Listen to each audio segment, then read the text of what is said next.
Bon, chers amis, chers camarades, φίλοι και σύντροφοι,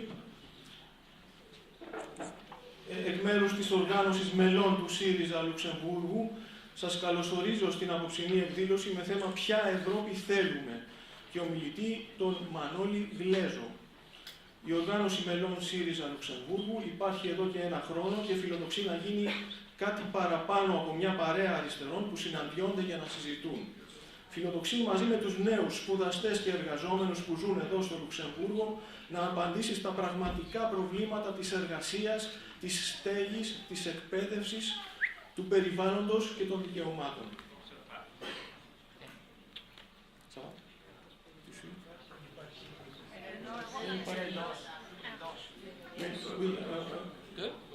Est-ce que tout le monde a obtenu son écouteur?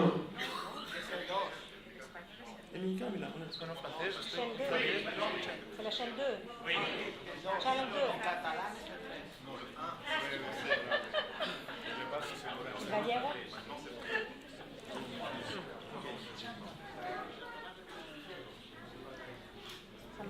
Τη σημερινή εκδήλωση καλούμε από κοινού με το Partido Comunista de España και την Izquierda Unida, την Rifondazione Comunista και βέβαια το αδελφό κόμμα της φιλοξενούσας χώρας, DEILENG, χωρίς την ουσιαστική οργανωτική στήριξη της οποίας αυτή η εκδήλωση δεν θα γινόταν δυνατή. Μαζί μας σήμερα το βράδυ βρίσκονται και σύντροφοι του Γαλλικού Κομμουνιστικού Κόμματος από τη γειτονική Λορένη, Front de Gauche. Όλοι εμείς ανήκουμε στο κόμμα της Ευρωπαϊκής Αριστεράς, που μέσα από την ΚΟΕ, την Ενωτική Ευρωπαϊκή Αριστερά, αύξησε τις δυνάμεις του στο Ευρωκοινοβούλιο. Αυτό όμως δεν αρκεί για να ανατρέψουμε τις πολιτικές λιτότητας που καταστρέφουν την Ευρώπη και γίνονται οι καλύτεροι στρατολόγοι της άκρας δεξιάς που σηκώνει κεφάλι απειλητικά. Σήμερα, φίλοι και σύντροφοι, έγινε στην Ελλάδα μια μεγάλη γενική απεργία με σύνθημα «Δεν θα σταματήσουν αν δεν τους σταματήσουμε». Ο Μανώλης Γλέζος είναι η ζωντανή έκφραση της πρόσφατης ιστορίας της Ευρώπης, αλλά και της ελπίδας για μια καλύτερη Ευρώπη. Μιας ιστορίας που σημαδεύτηκε από την αλληλουχία χρέους, κρίσης, φασισμού και πολέμου.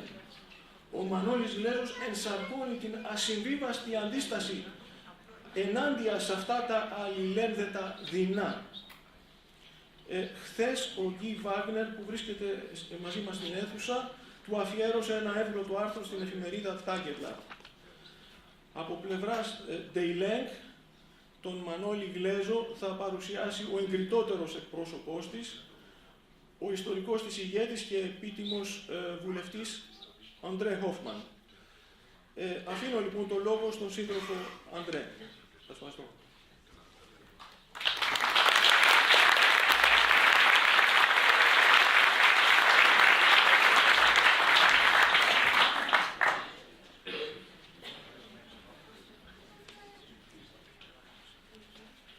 Chers camarades, chers amis, je dirais de toute la gauche européenne. L'éternel résistant. C'est ainsi que Guy Wagner titrait hier son bel article dans le Tageblatt que Vassilis a déjà évoqué. Et en effet, quel autre titre conviendrait mieux à notre hôte de ce soir? Et qui d'autre l'aurait mieux mérité? Cher Manolis Glezos, nous sommes fiers et honorés de pouvoir vous accueillir ce soir ici. De vous, le monde entier a retenu que vous avez arraché le drapeau nazi de l'Acropole, l'un des tout premiers actes de la résistance européenne. Mais il faut rappeler que votre vie tout entière était le combat pour la liberté et la démocratie. Tout jeune, contre la dictature de Métaxas, puis celle des nazis, puis dans la guerre civile fomentée de l'étranger, puis contre la dictature des colonels. Et vous avez payé le prix fort. Vous avez certes échappé à plusieurs condamnations à mort, mais non aux emprisonnements et aux tortures répétées. Pourtant, vous n'avez jamais abandonné le combat. Vous avez donc bien mérité l'impressionnante reconnaissance de votre peuple, une reconnaissance validée récemment par votre élection triomphale au Parlement européen, où vous poursuivez votre combat pour la liberté, l'égalité et la solidarité. La solidarité, parlons-en. Lorsqu'au début du XIXe siècle, le peuple grec se battait pour sa liberté contre l'Empire ottoman, une vague de solidarité s'est levée en Europe. C'est une solidarité autre, mais comparable et bien plus large que nous devons aujourd'hui au peuple grec, comme à tous les peuples qui souffrent de la dictature des marchés financiers. Quelle contradiction cruelle!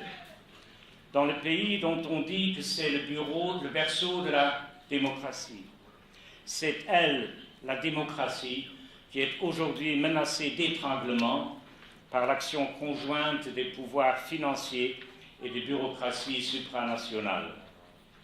Mais la démocratie se bat, le démos se bat.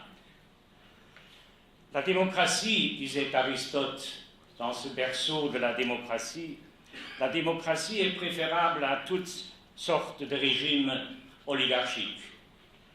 En démocratie, disait-il, les pauvres, nous dirions aujourd'hui les travailleurs, sont rois parce qu'ils sont en plus grand nombre et parce que la volonté du plus grand nombre a force de loi. Autant dire que la démocratie, entendue ainsi, reste à conquérir. Avant de vous passer la parole, cher Manolis Kletos, j'aimerais lancer un appel pour lequel j'ai été prié pour un autre peuple qui attend l'autodétermination démocratique, les Palestiniens. Une pétition publique est en cours pour que le Luxembourg reconnaisse l'État palestinien. Et je vous prie, toutes et tous, de bien vous joindre à cette pétition. Notre liberté est incomplète sans la liberté des Palestiniens, disait Nelson Mandela. L'engagement pour le peuple palestinien est un engagement pour la liberté universelle. À la sortie, vous trouverez un flyer avec les indications utiles pour pouvoir se joindre à la pétition. Merci et la parole à Manolis Kletos.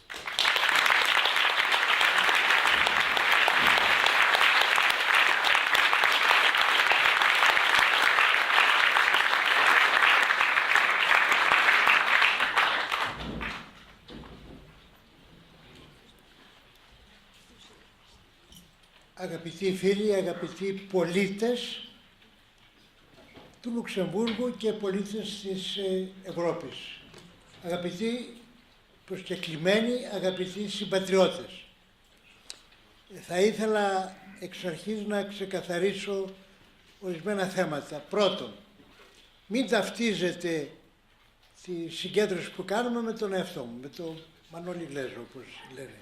Ευχαριστώ πολύ για όλα τα καλά λόγια που είπε, αλλά η συγκέντρωση είναι και έχει θέμα τι Ευρώπη θέλουμε.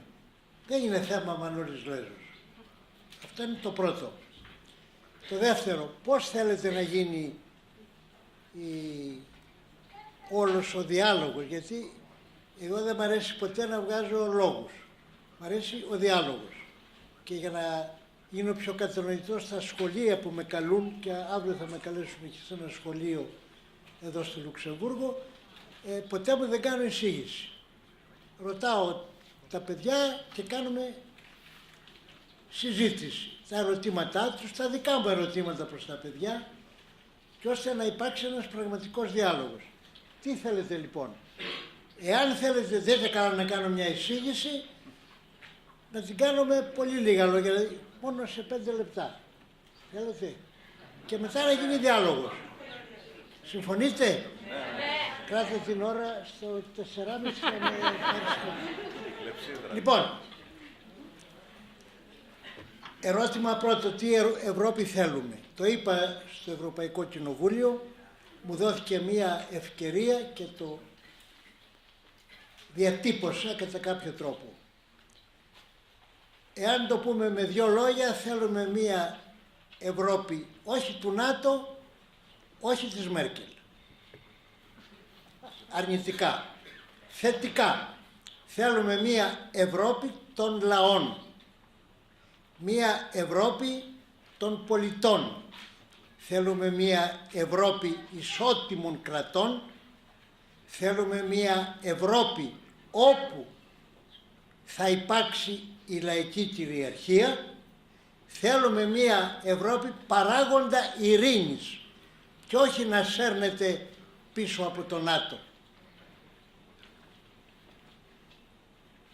Το δεύτερο σκέλος.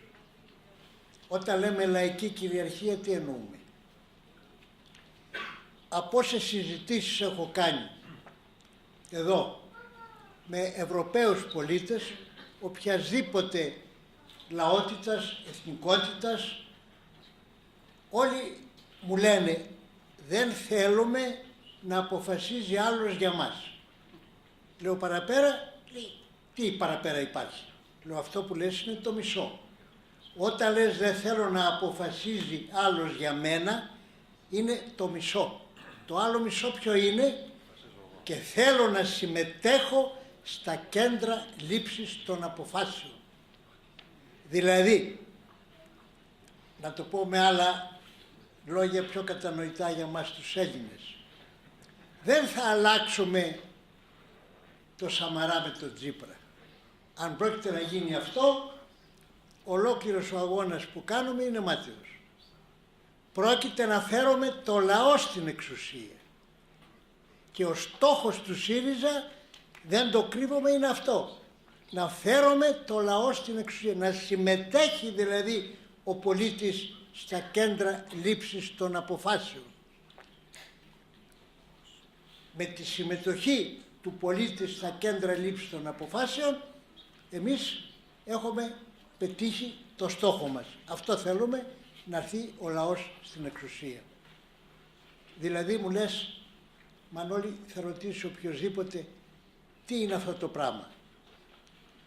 Είμαι υποχρεωμένος να πω ότι από την ομηρική εποχή, την κλασική εποχή, τους ελληνιστικούς χρόνους, σου μετέπειτα χρόνους της καταποίησης και της σκλαβιάς από Γενουάτες, από Βενετσάνους, από Φράγκους, από Οθωμανούς, επειδή δεν μπορούσαν αντικειμενικά, να το πάρω αντικειμενικά, δεν μπορούσαν να επέμβουν στον τρόπο διαχείρισης των κοινών, των πόλεων, των κομμοπόλεων, των χωριών, αναπτύχθηκε, λέω την καλότροπη πλευρά, διότι εγώ λέω ότι υπήρχε η παράδοση από την αρχαία εποχή.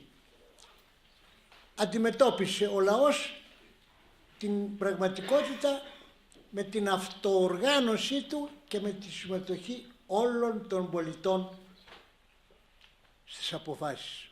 Τα ΑΚΑΣ της Σύρας, τα αρχεία της κοινότητας Άνω Σύρας, καταγράφουν 5 αιώνων πώς αποφάσιζε ο λαός για τα πάντα.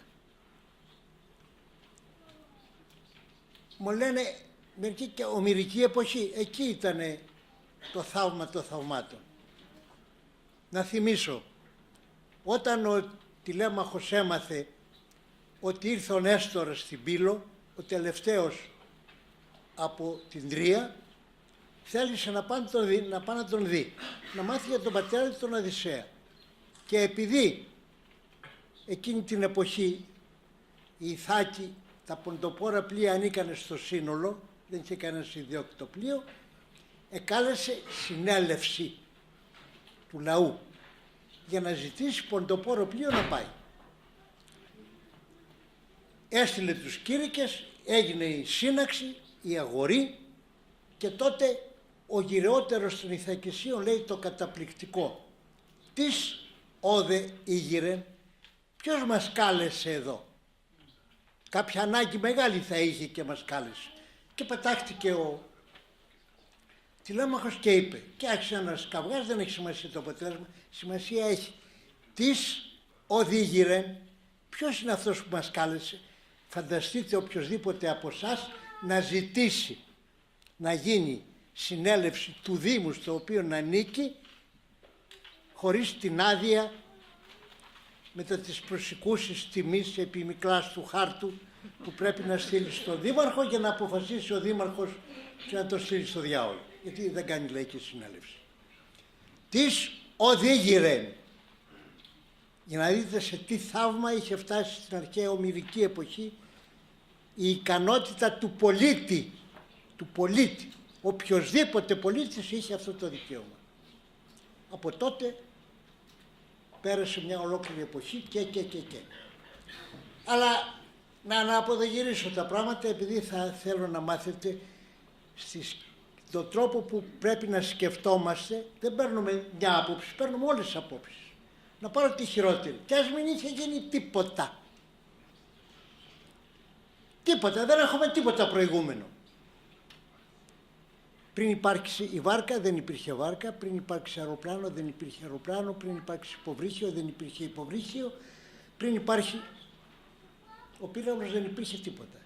Τα φτιάξαμε? Ναι. Πέστε λοιπόν ότι δεν είχαμε κάνει τίποτα.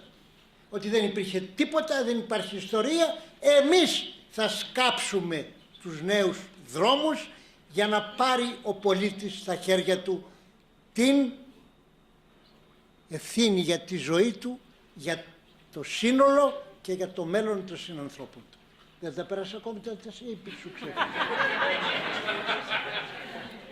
Λοιπόν, εγώ θα ήθελα να σταματήσω εδώ για να πω μας ενδιαφέρει και θέλουμε αυτήν την Ευρώπη και αυτόν τον πολίτη της Ευρώπης.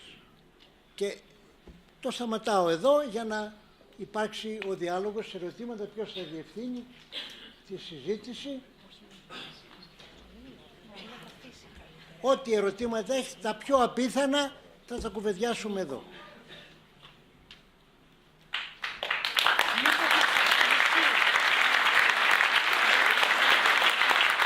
Θα ήθελα να ξεκαθαρίσω ότι για δύο λόγους δεν πρέπει να χειροκροτάμε. Ο πρώτος λόγος είναι πρακτικός, δηλαδή κερδίζουμε χρόνο.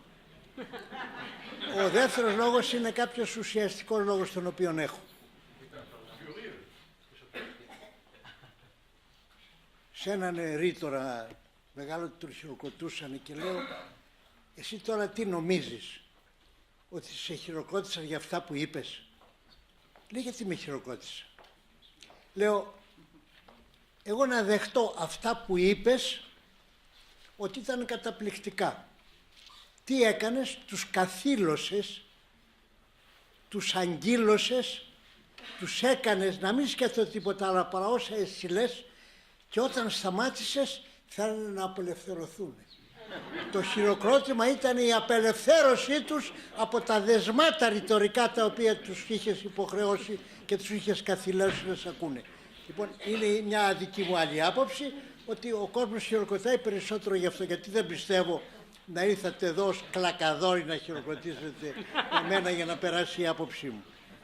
Σας βλέπω άνθρωπους από την... Έχω μια μεγάλη εμπειρία. Το μόνο που λέω να λογαριάζετε, να σκέφτεσαι καμιά φορά, 92 χρονών και 3 μηνών είναι. Πας και έχει καμιά σχηματισμένη άποψη. Πας και έχει μια εμπειρία και λιγάκι να τη σκεφτούμε την εμπειρία. Όχι να αποδεχτείτε την απόψή μου. Το ξεκαθάρισα. Δεν θέλω να αποδεχτείτε αυτά που λέω. Θέλω να τα αντικρούσετε. Με επιχειρήματα όμως. Να αντικρουστούν με επιχειρήματα. Λοιπόν, να μην τρώω άλλη ώρα. Τις αγορεύειν βούλετε. Αγορήν αγορητής της αγορεύειν βούλεται. Μετά από αυτή την πολύ πλατιά εισήγηση του Μανώλη Γλέζου, τι ερέθισμα σας δίνει για να παρέμβετε, για να αντιδράσετε με τον δικό σας τρόπο? Να τον αντικρούσετε, πες. Και να αντικρούσετε. Μην διστάζετε.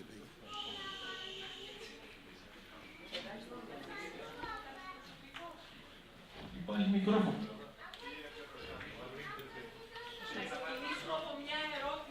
Ναι. Πείτε μας τις πρώτες σας προσωπικές εντυπώσεις από την θητεία σας στο Ευρωπαϊκό Κοινοβούλιο.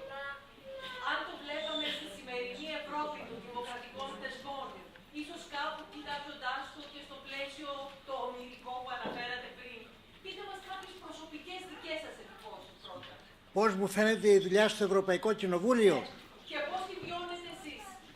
Επειδή ήμουν και πριν από 30 χρόνια εδώ για 6 μήνες στο Ευρωπαϊκό Κοινοβούλιο, κάνω και σύγκριση εκείνης της εποχής με τώρα.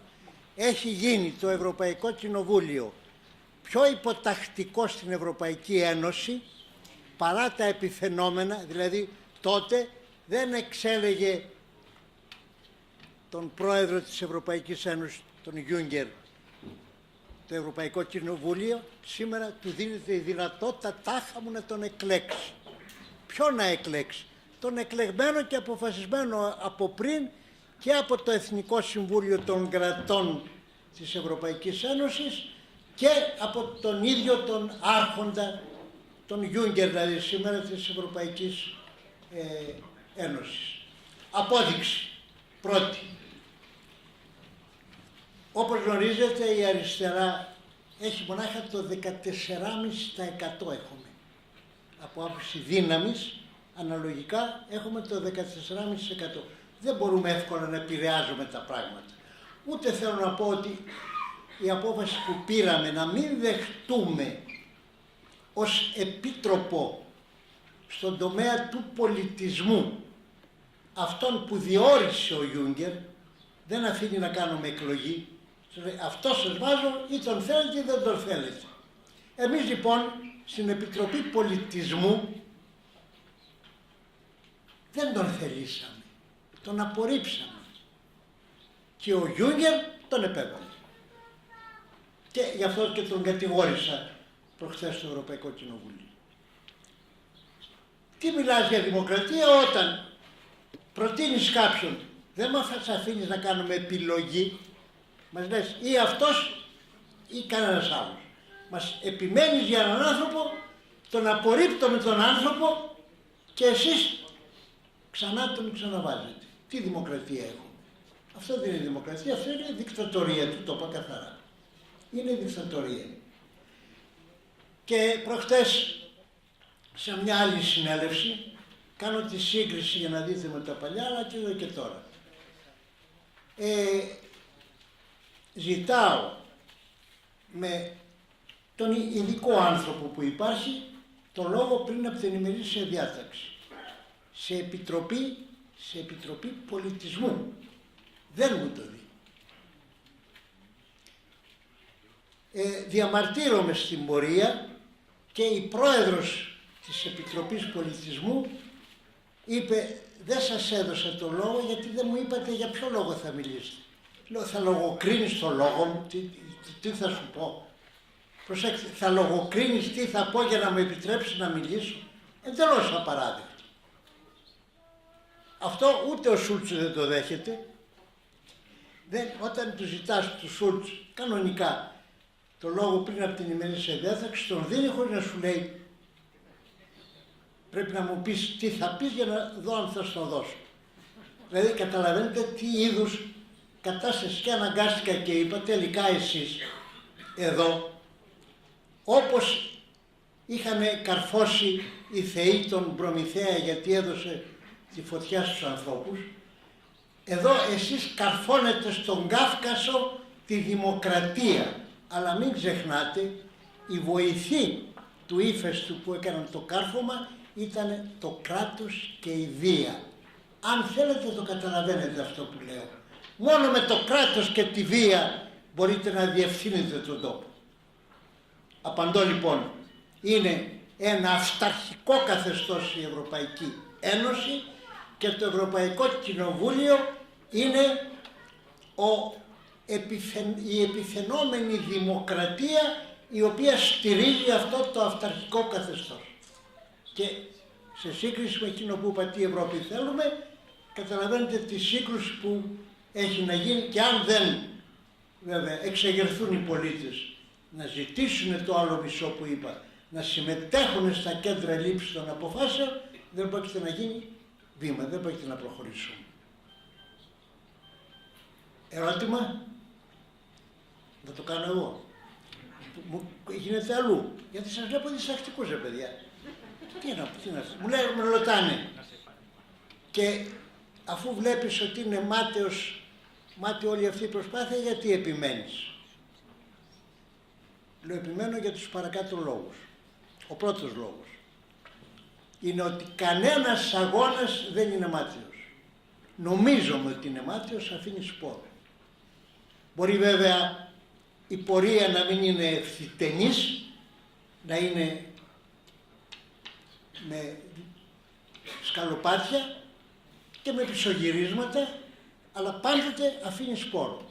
Ο πρώτος λόγος. Και ο δεύτερος είναι κάτι, για μένα προσωπικά, κάτι σημαντικό.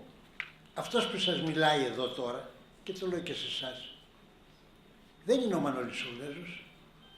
Εάν νομίζετε ότι είμαι ο Μανώλης ο Βέζος, κάνετε λάθος. Ποιος είμαι?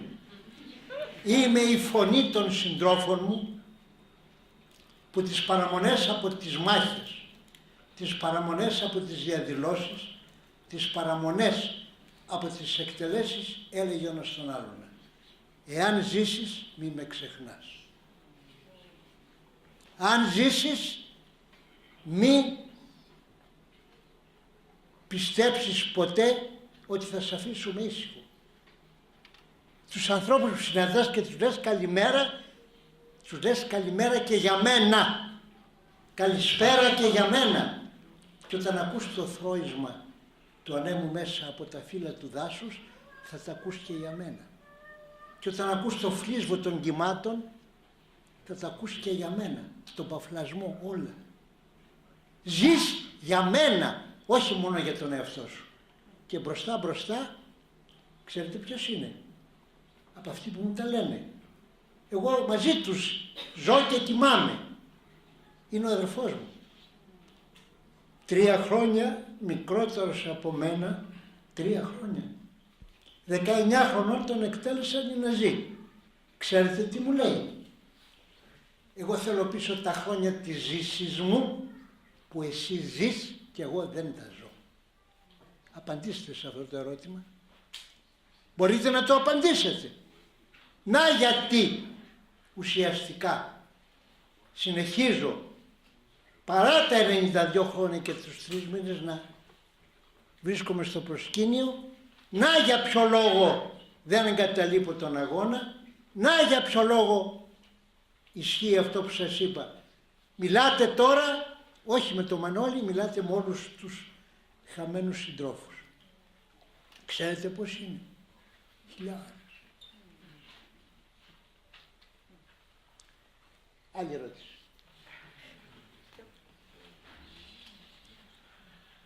Ευχαριστώ που δεν χειροκροτήσατε.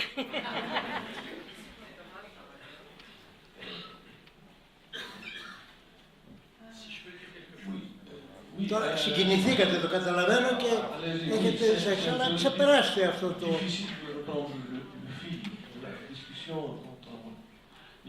Donc, je voulais juste dire quelque chose. D'abord, cette assemblée est belle parce qu'elle est diverse, parce qu'il y a beaucoup de sensibilités qui sont représentées. Sur ce que disait Manolis, les combats vains, les combats qu'on a l'impression quelquefois de mener, on rentre à la maison, on se dit je n'ai pas réussi à faire bouger beaucoup de monde, j'ai perdu. Et puis tout ça, ça s'additionne, ça bouge, et au fil du temps, on se rend compte qu'il y a des choses qui bougent. Parmi les choses qui bougent, je me suis permis, je suis venu avec une petite feuille que j'ai trouvée très intéressante. Je ne sais pas si dans la salle, il y a beaucoup de monde qui lit Financial Times. C'est pas un journal qui a la réputation de défendre des idées de progrès, ils sont plutôt orientés vers la finance. certain monsieur Wolfgang Muncho, rédacteur en chef adjoint du Financial Times. C'est pas un suppôt de la gauche radicale. Son dernier éditorial, dans lequel il affirme que celle-ci a raison à propos de la dette en Europe, n'en est que plus significatif. Vous voulez voir plus d'investissement du secteur public et une restructuration de la dette? Maintenant, posez-vous la question. Si vous étiez un citoyen d'un pays de la zone euro, quel parti devriez-vous soutenir pour que cela se produise? Vous seriez sans doute, c'est toujours lui qui, il écrit, vous seriez sans doute surpris de constater que vous n'avez pas beaucoup le choix.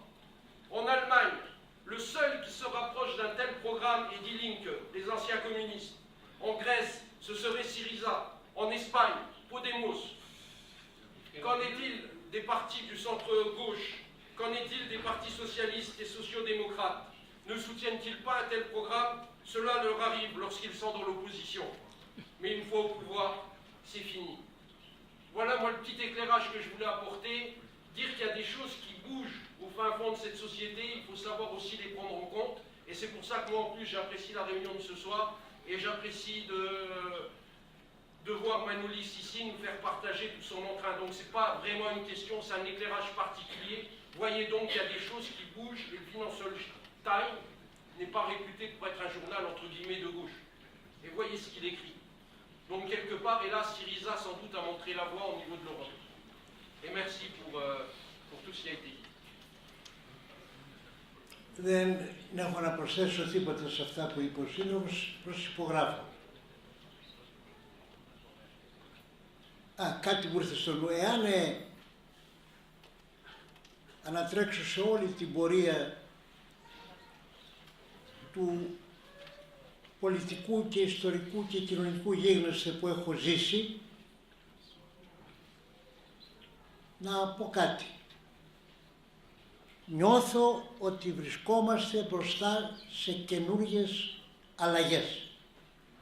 Νιώθω πραγματικά τον πολίτη με δυσκολία σε πολλά μέρη, με πιο γρήγορο ρυθμού σε άλλα, να παίρνει στα χέρια του την υπόθεσή του, το μέλλον το δικό του και το μέλλον των παιδιών του.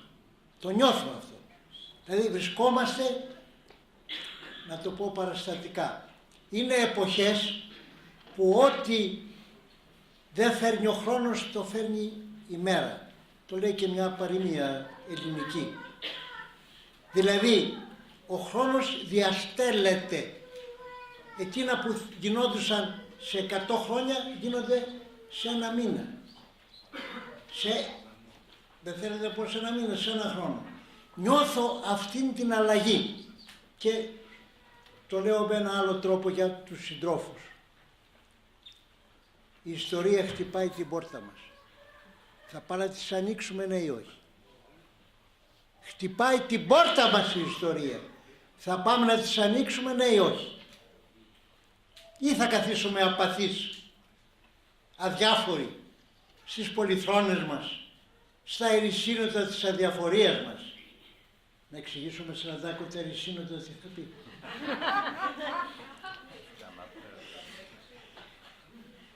Εκεί που ακουμπάει ο άνθρωπος και ησυχάζει, του ξαπλώνει και που είναι και το δικαίωμα της ντεμπελιάς. Ο Λαφάργκ έχει γράψει ένα ολόκληρο βιβλίο, ο γαμπρός του Μάρξ, το θυμόσαστε, οι περισσότεροι πιστεύω θα έχετε ξεφυλίσει όλα τα μαρξιστικά βιβλία. Τώρα μου ήρθε. Μερικοί μαρξιστές θέλουν να εξηγήσουν τη σημερινή εποχή όπως την είχε ο Μάρξ πριν από 2-3 αιώνες. Μα δεν γίνεται αυτό.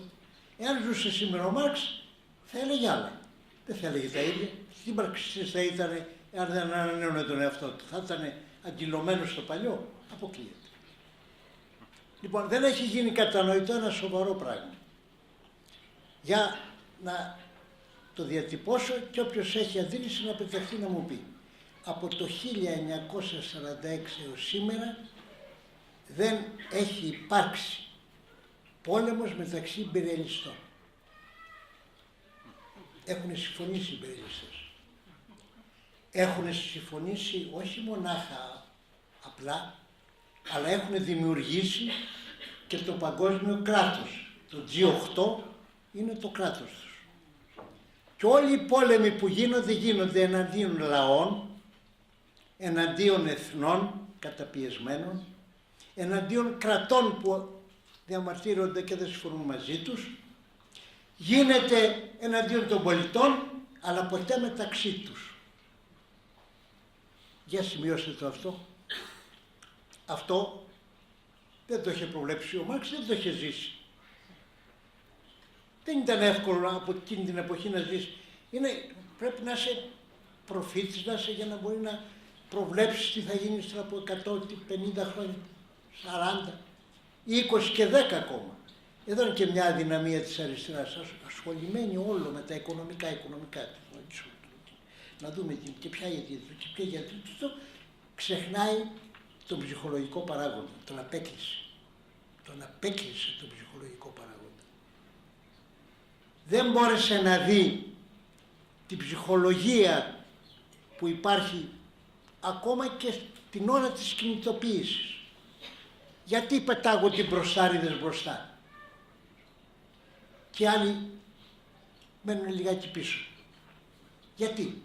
Κάποιος λόγος υπάρχει. Λοιπόν, για να μην βάζω όλα ερωτήματα για να απαντάω εγώ, περιμένω και περιμένω, παιδιά, θέλω να... Θα σας ρωτήσω, θα ήθελα, αν μπορείτε να μας πείτε, ποιον θεωρείτε το πιο ισχυρό, φανερό ή πουλοκρυφό εχθρό της Ευρώπης των λαών?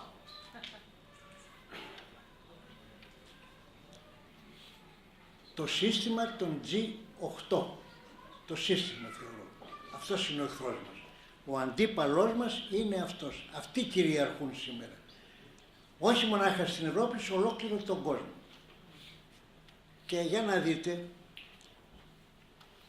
στους G8 είχαν βάλει και τη Ρωσία, τον Πούτιν. Και εξαιτίας της Ουκρανίας ήρθαν τώρα σε μία σύγκρουση. Εσείς νομίζετε ότι θα έρθουν ποτέ σε πόλεμο? Εγώ τη λέω κοκορομαχία. Σηκώνεται ο ένας και λέει σε 2 μέρες καταλαμβάνω την Ουκρανία. Σηκώνεται ο άλλος και λέει δεν είναι δική σου Ουκρανία, είναι δική μας. Φωνάζουνε, αλλά σε πόλεμο δεν πρόκειται να έρθουν. Ανταγωνισμός υπάρχει, αναμφισβήτητα. Άλλο πράγμα ο ανταγωνισμός, αλλά σε πόλεμο δεν πρόκειται να έρθουν. Είναι κοκορομαχία αυτό που γίνεται. Παράξενα σας φαίνεται αυτά που λέω. Πρώτη φορά τα ακούτε γιατί κοιτάζω τα μάτια σας με έκπληξη με κοιτάνε. Λοιπόν, θα κάτσω κάτω αν δεν ρωτήσετε.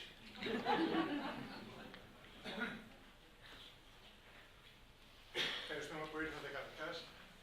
Ποια είναι η άποψή σας για το Σύνταγμα, για ένα ενιαίο Σύνταγμα στην Ευρωπαϊκή Ζώνη?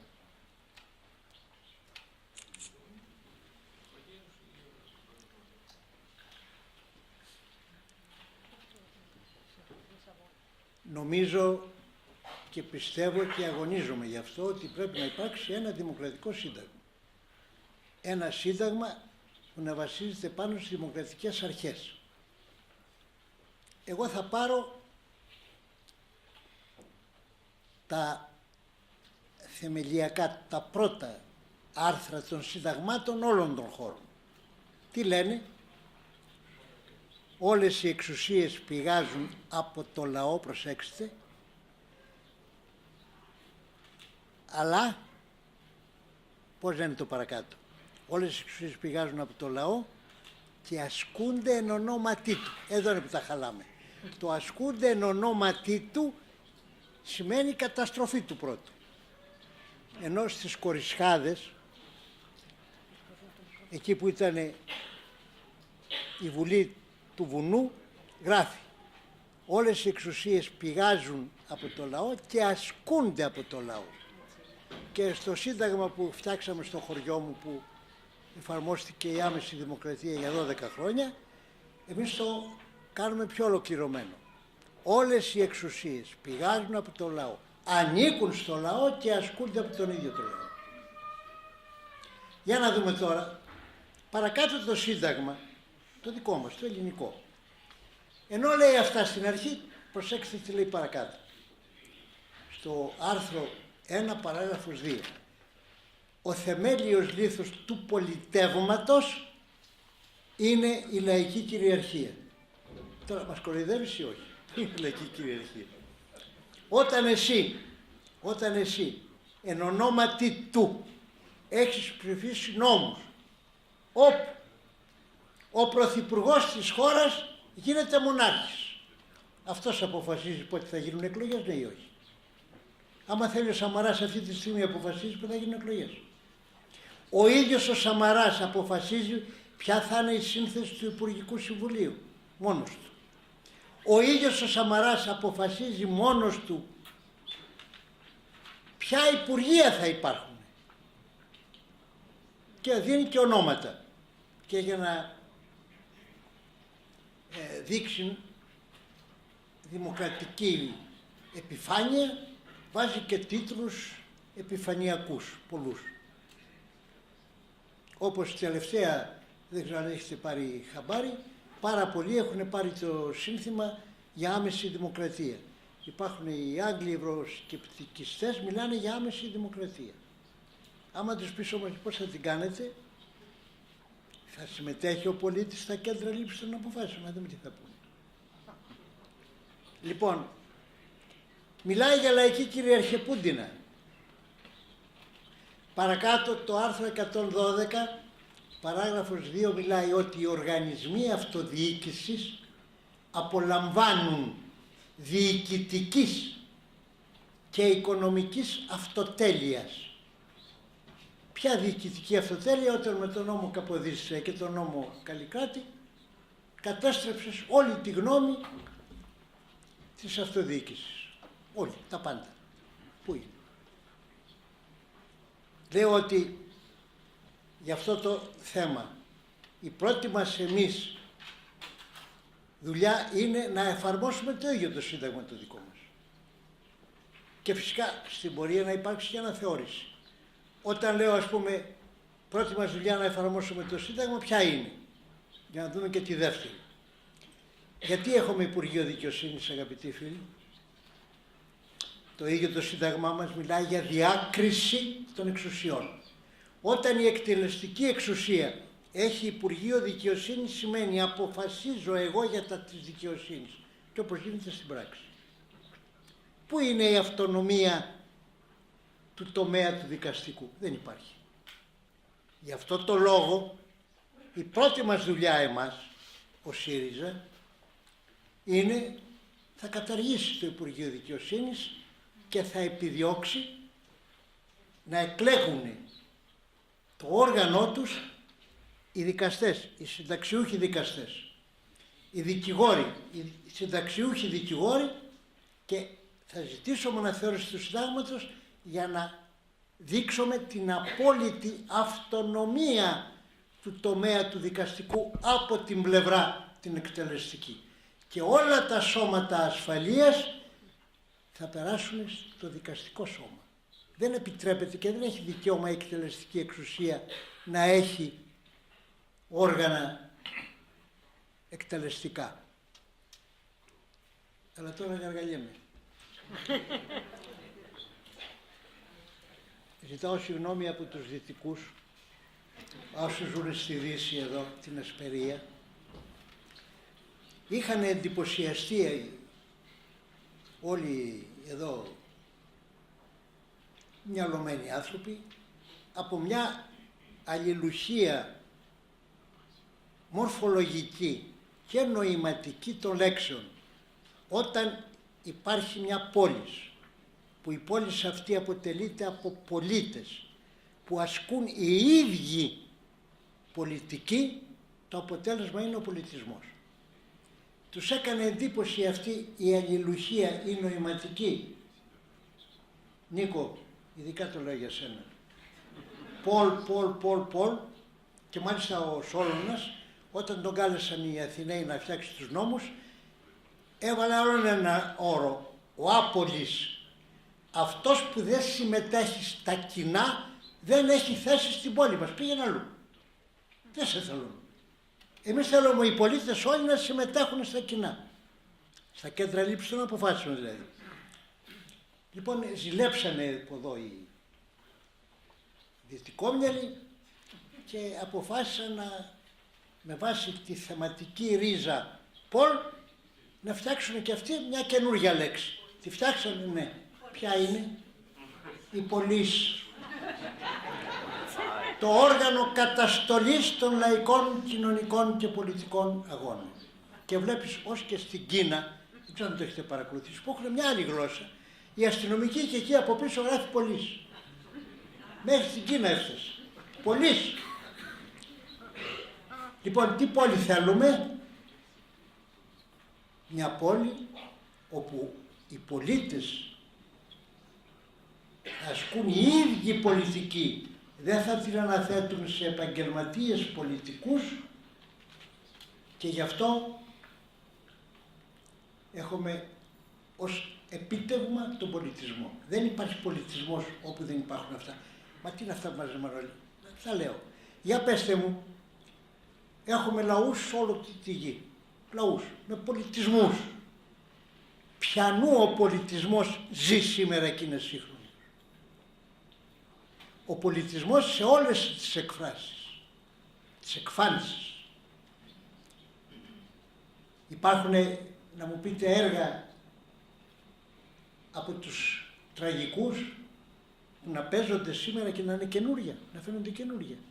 Γιατί? Γιατί είναι δημιουργήματα πολιτών. Είτε οι κωμωδίες και αυτά. Τα έργα του Αριστοφάνη, για βάλτε τα κάτω, όλα ζουν σήμερα και είναι σαν να είναι ζωντανά. Μα οι άλλοι λαοί δεν έχουν πολιτισμό, τον σέβομαι τον πολιτισμό, αλλά δεν είναι πολιτισμός λαών. Αν το βάλετε κάτω θα το δείτε. Και γι' αυτό και δεν ζουν. Λοιπόν, αν δεν με ρωτήσετε, εγώ θα κάτσω κάτω και θα δούμε πώς θα βγει πέρα η συναντήση. Δεν γίνεται αλλιώς. Ερωτήματα είπαμε. Δίνε τον λόγο. Βασίλη, δίνε τον λόγο. Φάρο. Είσαι πρόεδρος. Αλήθεια. Vous parlez de démocratie participative et donc de donner le pouvoir et la parole au peuple.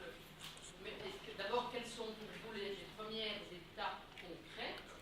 Et d'autre part, n'est-ce pas une utopie dans notre régime capitaliste de donner la voix au peuple?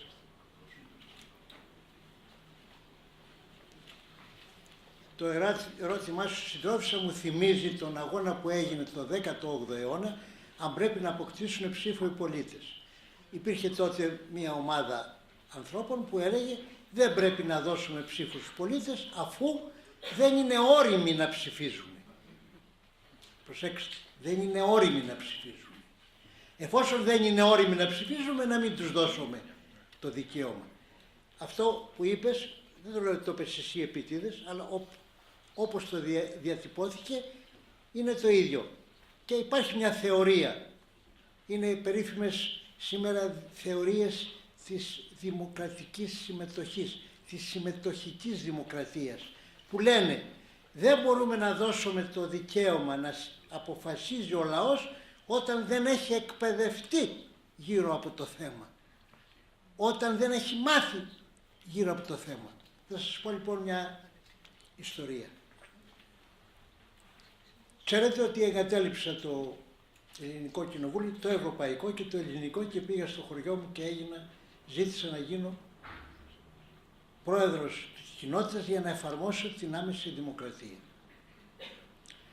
Στο χωριό μου βέβαια από παλιά υπήρχαν πάρα πολλά στοιχεία κοινωνικοποίησης των πάντων, αλλά ως θεσμός λειτουργούσε η κοινότητα, όπως είχε αποφασίσει το οθωνικό κράτος, έτσι το λέω, το κράτος που εφάρμοσαν οι Οθωνοί, πάλι δηλαδή οι Γερμανοί στην Ελλάδα. Λοιπόν, η συγχωριανή μου με ψήφισε, ενίκησα. Στην πρώτη λαϊκή συνέλευση που κάναμε, λέω, θέλω να εξηγηθούμε αγαπητοί συγχωριανοί. ένα μεγάλο μέρος από εσάς με ψήφισε γιατί αντί να με κυνηγάτε στην Αθήνα για διορισμούς, θα με έχετε μπροστά σας να μου λέτε διόρισέ μας το τάδε παιδί κτλ. Παρόλο που ξέρετε ότι διορισμούς δεν κάνω. Και ο αντίπαλός μου, ξέρετε με τι σύνθημα κατέβηκε. 2,5 διορισμούς έκανε ο Γλέζος ως τώρα. Εγώ έχω κάνει εκατοντάδες. Δεν έκανα διορισμούς, να το εξηγηθώ και γι' αυτό, αποκαθιστούσα αδικίες και αυτοί τις περνάγανε για διορισμούς. Αποκαθιστούσα αδικίες και τις περνάγανε για διορισμούς. Τέλος πάντων. Λοιπόν, οι περισσότεροι μου ψηφίσατε γι' αυτό, παρόλο που ξέρετε ότι συμβαίνει αυτό. Ετσάια είναι, λέει ετσάια είναι. Η δεύτερη κατηγορία ήταν η εξής. Αυτό που με ψήφισε. Λέει, ο Μανώλης θα έρθει κάτω, οπωσδήποτε θα φέρει λεφτά, δεν πρόκειται να τα φάει ο ίδιος, θα τα φάμε όλοι μαζί, για το χωριό θα είναι, κέρδος θα έχει το χωριό. Ετσάια είναι, ετσάια είναι. Και υπήρχε και μια τρίτη κατηγορία, η λεγόμενη φαν. Είναι οι προσωπικοί μου φίλοι, δυστυχώς δεν θέλω, αλλά υπάρχουν. Οι προσωπικοί μου φίλοι που λένε, αφού ζητάει ο Μανώλης να έρθει στο χωριό, ας του κάνουμε το χατήρι να έρθει. Ετσάια είναι χωριανή, ετσάια είναι. Συνεπώς λέω, είναι ζήτημα αν δω με ψηφίσατε 5 άνθρωποι που καταλάβετε ότι ήρθαν για την άμεση δημοκρατία. Ετσάια είναι, ετσάια είναι. Προσέξτε τώρα. Στην πρώτη συνεδρίαση μπαίνει πρόταση δική μου να φύγει το νεκροταφείο από εκεί που είναι, διότι τα νερά, τα όμβρια, περνάνε μέσα από τα σεσιπότα, τόματα, και μολύνουν τις πηγές ίδρυυσης του χωριού. Αυτή ήταν η πρότασή μου και η επιστημονική εξήγηση που έδωσα. Πετάχθηκε μια γυναίκα και λέει, ο Νόλης είναι το όνομά μου στο χωριό.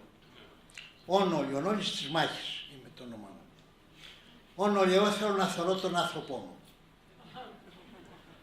Λέω, και αυτή που μένει στον Καραβά, η τάδε, της είπα το όνομα μιας γειτόνισσας, και δεν έχει άμεση επαφή, δηλαδή δεν θωρεί τον άνθρωπό της, και ήταν με νοιάζει εμένα, σε ερχόταν στη Φιλονίτσα να μένει να τον εθωρεί. Τελικά βάζω το θέμα σε ψηφοφορία και παίρνω 5 ψήφους. Δεν με ψήφισε ούτε το Κοινοτικό Συμβούλιο. 5 ψήφους.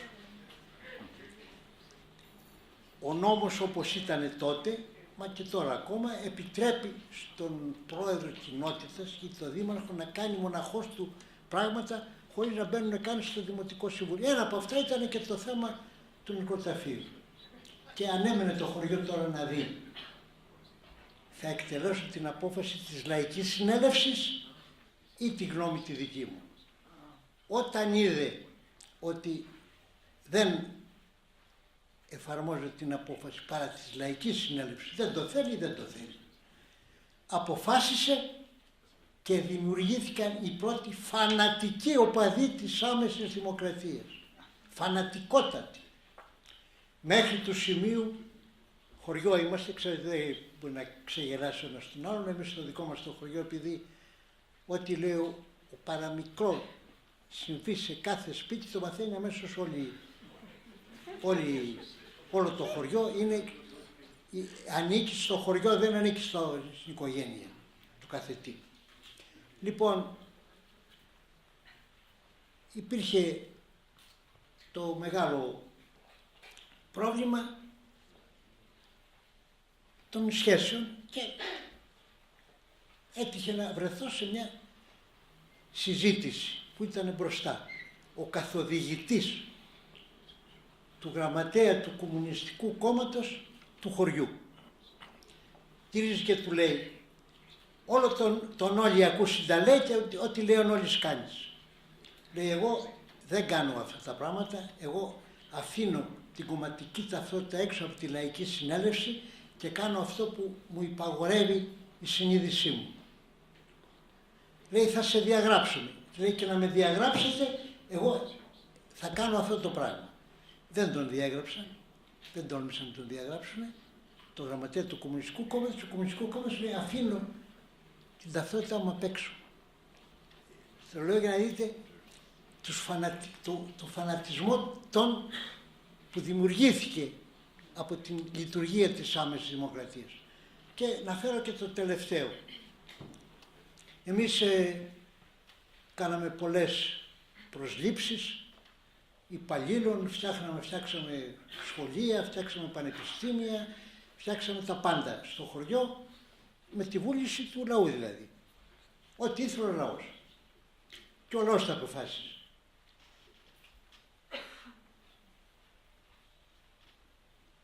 Άλλαξε το καθεστώς, ήρθε ο Καποδίστριας, μας υπαγάγανε σε άλλο δήμο, άρα δεν είμαστε εμείς στην εξουσία πια, καταργήθηκε στα 12 χρόνια. Μας κατήργησαν τα πάντα. Τα μόνα που δεν κατάφεραν να καταργήσουν είναι τα μουσεία. Είμαστε, σημειώστε, το μοναδικό χωριό στον κόσμο, αν γνωρίζετε κανένα να μου το πείτε, που έχει 5 μουσεία. 5 μουσεία. Αυτό σας λέω μόνο. Λοιπόν, παντρεύτηκε η κοπέλα σε ένα μουσείο και έπρεπε να αντικατασταθεί. Ο πρόεδρος της Νέας Δημοκρατίας είχε 2 λύσεις μπροστά του. Ή να διορίσει ένα κομματικό άνθρωπο δικό του ή να εφαρμόσει τον ΑΣΕΠ. Δεν έκανε ούτε το ένα ούτε το άλλο. Με παίρνει τηλέφωνο και μου λέει «Μανώλη, να κάνει διαγωνισμό, ποια θα εκλεγεί». Εμείς κάναμε διαγωνισμούς για να περάσει. Και οι μοναχές τους οι υπάλληλοι λέγανε «Αυτή αξίζει για να λάβει τη θέση» από όλους τους διαγωνιζόμενους. Γιατί γινόταν ο διαγωνισμός και γραπτός αλλά και προφορικός, και ο προφορικός είχε πολύ μεγάλη σημασία. Λέω, σκεφτείτε ένας δεξιός άνθρωπος, είπε «Έλα Μανώλη να κάνεις διαγωνισμό», που εγώ δεν ήμουν, δεν είχα καμιά εξουσία, τίποτα δεν είχα. Λοιπόν,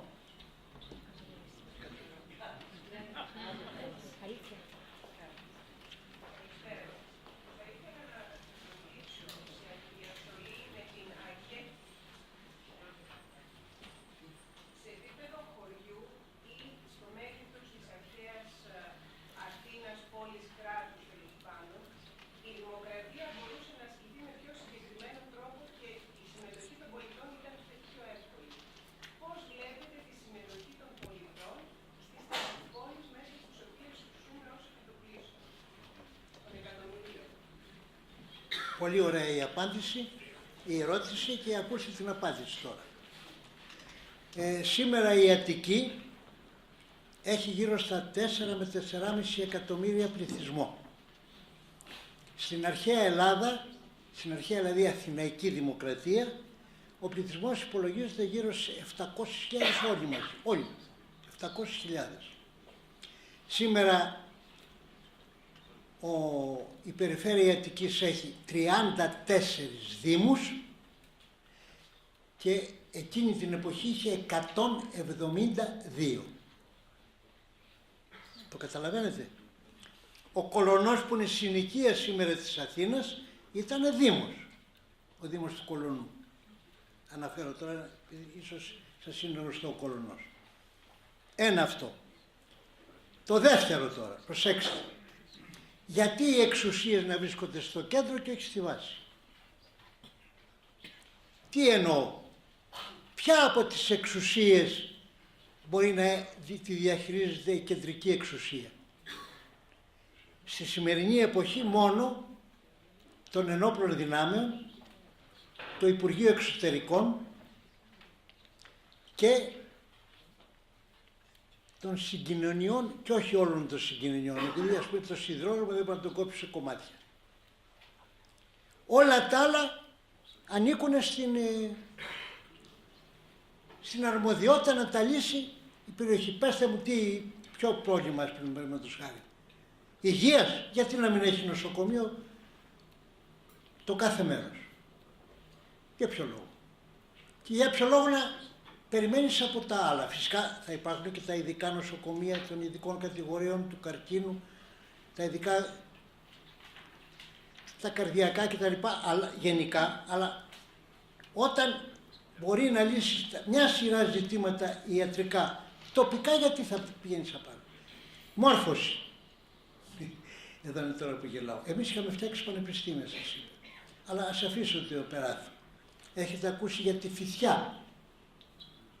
Η Φυθιά, καταπληκτικό το όνομα, φυτόριο σπουδαστών.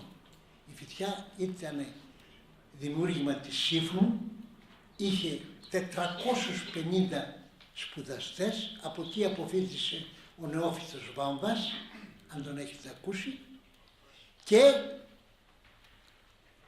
λειτουργούσε όπως έπρεπε να λειτουργήσει ένα πανεπιστήμιο. Να έχει δικαίωμα ένα μέρος να κάνει και πανεπιστήμιο, γιατί δεν το απαγορεύσεις. Για ποιο λόγο?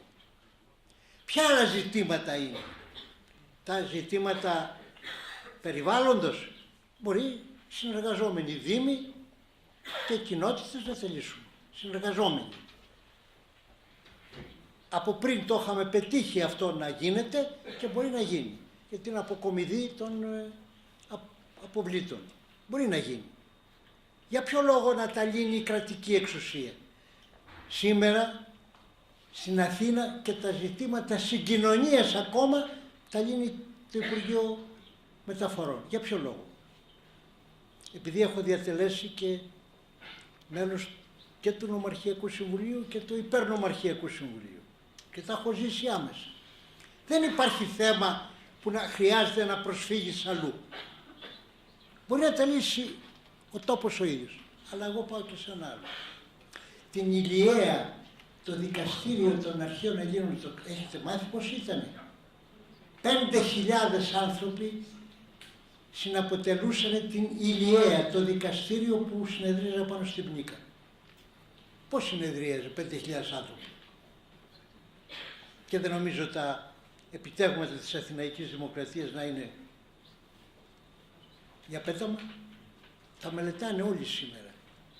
Δηλαδή, η εξουσία για τη λύση των προβλημάτων όλων μεταφέρεται εκεί, αλλά και δεν είναι δύσκολο να συνέρχονται και σε μεγάλες πλευρές.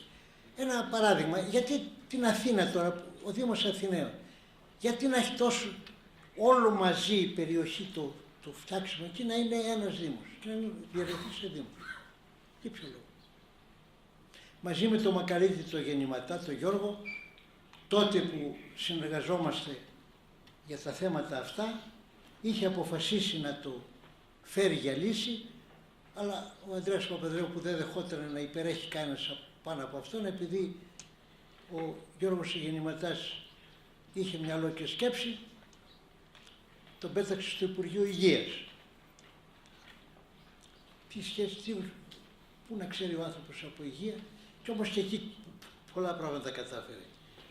Γιατί είχε μια ικανότητα, ρώταγε. Δεν αποφάσιζε μόνος του, ρώταγε. Αυτό το καλό είχε ο Γιώργος ο γεννηματάς. Δύσκολο να συμφωνήσετε, βλέπω συντρόφισσα, με κάποιο έτσι, δισταγμό τα ακούτε αυτά, αλλά για σκεφτείτε τα ώρα πώς γινόταν να έχει 172 δήμους παλιά και σήμερα να έχει 34 με τεράστιο πληθυσμό.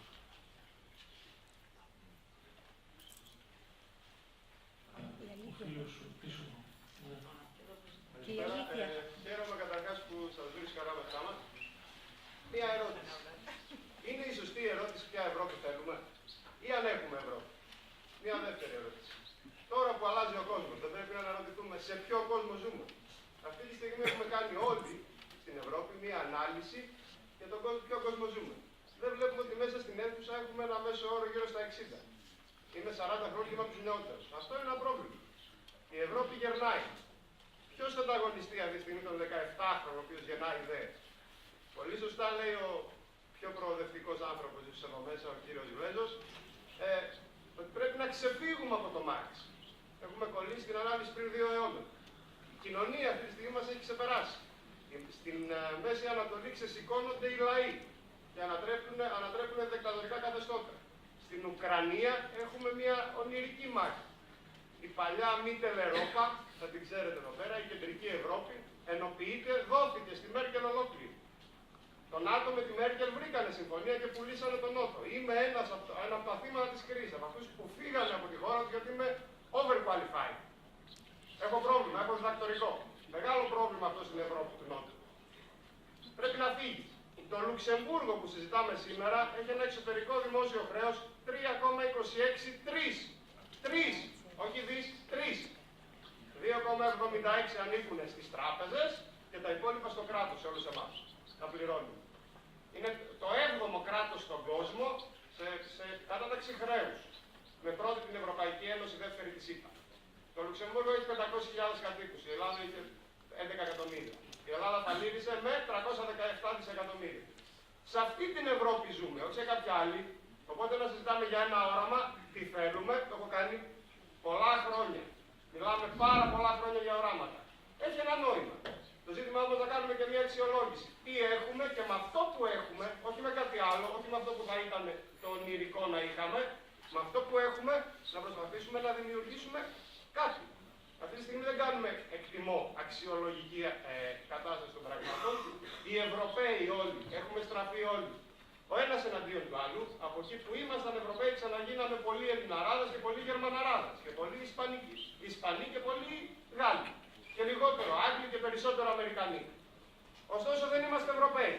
Μήπως να ξαναγίνουμε Ευρωπαίοι? Αυτή πρέπει να είναι η ερώτηση. Μήπως να δούμε ότι όταν παίζουν πολύ σωστά το παιχνίδι τους G8, οι μόνοι οι οποίοι χάνουν είναι οι Ευρωπαίοι? Μήπως να δούμε ότι αν δημιουργηθεί ένας νέος ψυχρός πόλεμος, οι μόνοι που θα κερδίσουν ενδεχόμενα είναι οι Ρώσοι και οι Αμερικάνοι για 50 χρόνια, οι μόνοι που θα χάσουν είναι οι Ευρωπαίοι, στη μέση μας. Γερνάμε και πεθαίνουμε. Δεν έχουμε νεολαία, δεν γεννάμε ιδέες. Τι κάνουμε με αυτά τα ζητήματα? Συγγνώμη, μια ερώτηση θέλω να κάνουμε, έκανα πολλές. Πολύ καλά έκανες, αλλά έχω τη γνώμη ότι ο ίδιος έβαζε ερωτήματα και ο ίδιος απαντούσε σε ερωτήματα. Αν δεν κάνω λάθος. Δεν θέλουμε την Ευρώπη που υπάρχει και θέλουμε μια άλλη Ευρώπη, και είπα την Ευρώπη των λαών. Καθαρά. Και της λαϊκής κυριαρχίας. Παράγοντα ειρήνης και όχι παράγοντα πολέμου. Μια Ευρώπη όχι μερκελική, μια Ευρώπη όχι νατοική. Αλλά τα είπες μοναχός. Όμως μου έδωσε μια ιδέα για να σας αποκαλύψω κάτι πιο βαθύτερο και φιλοσοφικότερο. Στην αρχαία εποχή η ελληνική μυθολογία είναι καταπληκτική μυθολογία στην απόδοση ενιών, νοημάτων, και όποιος τη σπουδάζει θα δει πολλές αποκαλύψεις. Υπάρχει και ένας Έλληνας επιστήμονας, ένας γεωλόγος, ο Ηλίας ο Μαριολάκος, ο οποίος είναι πασίγνωστος σε ολόκληρο τον κόσμο, δεν υπάρχει συνέδριο γεωλογίας που να μην τον καλούν, και όπου αναλύει όλα τα φαινόμενα τα μυθολογικά, τα αναλύει ως φαινόμενα γεωλογικά που έχουν γίνει στον τόπο μας και σε σχέση και με τον άνθρωπο. Λοιπόν, για να δούμε τον Κύκλοπα. Εδώ, Νίκο, γέλασες αμέσως. Ο Κύκλοπ είναι μια σύνθετη λέξη, ο κύκλος, και το ουσιαστικό του ρήματος ορά, ορό, όψ, οπός. Ο Κύκλοψ. Ο Κύκλοψ λοιπόν είχε ένα μάτι. Μα βέβαια ένα μάτι, διότι όσοι από εσάς είστε μαθηματικοί γνωρίζετε ότι από οποιοδήποτε σημείο του κύκλου και αν ξεκινήσω, πάλι στον κύκλο μέσα θα είμαι. Δεν βγαίνω έξω από τον κύκλο, δεν μπορώ να δω τα πράγματα έξω από τον κύκλο. Άρα τα βλέπω με ένα μάτι, δεν μπορώ να τα δω με δυο. Όταν τα δω με δυο μάτια πρέπει να έχω κάνει επανάσταση. Και ο κυκλαδίτικος πολιτισμός έκανε την επανάσταση, κατήργησε τον κύκλο και δημιούργησε τον έλικα, όπου συνεχώς ο άνθρωπος ανελύσσεται αξιοποιώντας θετικά ή αρνητικά το παρελθόν και προχωράει στο μέλλον. Άρα έσπασε τον κύκλο και έγινε τι? Έγινε Ευρωπαίος. Ευρωπαίος τι σημαίνει? Πάλι σύνθετη λέξη. Ευρύς, όψ, οπός. Η Ευρώπη, ο Ευρωπαίος είναι ο ανοιχτομάτης. Αυτός που βλέπει τα πράγματα πολυδιάστατα, όχι μονοδιάστατα. Δηλαδή, είναι ο λόγος που λέω προσωπικά, προσωπική μου αντίληψη, δεν σας χαρίζουμε την Ευρώπη. Η Ευρώπη είναι δικιά μας. Νοηματικά, μορφολογικά Από όποια πλευρά και αν την πάρετε, η Ευρώπη είναι δική μας. Εμείς είμαστε οι ανοιχτομάτιδες. Λέει, πώς είστε ανοιχτομάτιδες? Τι να το κάνω? Εμείς από το 4% φτάσαμε στο 27%. Εσείς είστε ακόμα στο 3%, στο 4%, στο 2%. Πού είναι τα πανίσχυρα κόμματα της αριστεράς? Και γιατί δεν προχωρήσανε? Το σκεφτήκανε ποτέ? Γιατί δεν προχωρήσανε? Γιατί είναι κολλημένοι εκεί? Και αναρωτηθείτε, για βρείτε τους το ερώτημα. Λοιπόν, δεν τους χαρίζουμε την Ευρώπη. Η Ευρώπη είναι δική μας και θέλουμε μία Ευρώπη, πραγματική Ευρώπη, από ανθρώπους ανοιχτομάτιδες. Από Ευρώπη που θα ανήκει σε όλους. Από Ευρώπη πολυδιάστατη στη σκέψη και όχι μονοδιάστατη. Άλλο ερώτημα. Ορίστε. Αντώνη. Η εκπαίδευση και παιδεία, εκπαιδευτικά συστήματα στο ευρωπαϊκό χώρο και η συμμετοχή τους ή μη στη διαμόρφωση της τάσης, προσπάθειας, ανάγκης, ίσως και υποχρεώσεις αυτού που είπατε, της συμμετοχής στη λήψη αποφάσεων, τη συμμετοχή στην ανάληψη ευθυνών. Αν έχετε σχηματίσει κάποια εικόνα για αυτό το θέμα, και μετά ειδικότερα για την Ελλάδα. Για την Ελλάδα το έχουμε στην πράξη. Ήδη από το 4 φτάσαμε στο 27.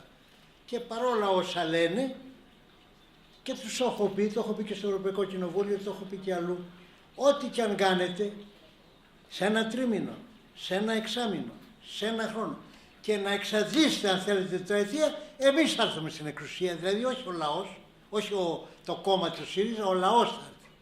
Δεν θα αλλάξουμε τον Σαμαρά με τον Τζίπρα. Θα έρθει ο λαός στην εξουσία. Λοιπόν, το βλέπεις στην πράξη. Αυτό γίνεται. Θέλω να σημειώσω εδώ ότι μερικοί απογοητεύονται όταν βλέπουν ότι γίνεται μια διαδήλωση και είναι λίγος ο κόσμος. Όντως. Αλλά δεν βλέπουν τα υπόγεια. Τι γίνεται? Τα υπόγεια που εκείνο που συντελείται είναι η επανάσταση που σας είπα προηγούμενα. Τι είναι δηλαδή? Από την Κρήτη ως απάνω στη Μακεδονία άρχισαν και λειτουργούν οι αυτόνομες κοινωνίες. Μέχρι που έχουν βγάλει και δικό τους νόμισμα. Το ξέρετε?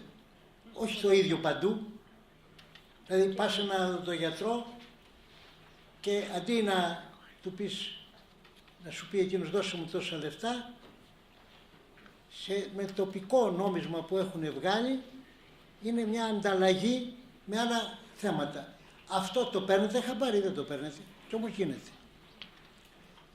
Και σκεφτείτε και το άλλο, ότι ο κόσμος κουράζεται από αυτές τις συγκεντρώσεις όταν καταλαβαίνει ότι θα πάει να ακούσει έναν ομιλητή. Γι' αυτό εγώ είμαι εναντίον του να υπάρχει ένας ομιλητής και πρέπει να γίνεται διάλογος. Αύριο στο σχολείο αυτό θα εφαρμόσω όπως πρέπει σε όλα τα σχολεία. Και με την ευκαιρία, ένας φοιτητής εδώ, προχθές που συναντήθηκα, δεν θυμάμαι σε ποιο μέρος, πριν λίγες μέρες μου είπε ότι εδώ στο Λουξεμβούργο υπάρχουν 3.000 Έλληνες φοιτητές. Είναι αλήθεια? Όχι Έλληνες φοιτητές. Λοιπόν, γιατί λείπουν από εδώ οι φοιτητές αυτοί? Οι ελάχιστοι, ξέρω εγώ πώς είναι. 100, 200, 300. Διότι θα πάω να ακούσω μένα που θα βγάλει ένα λόγο.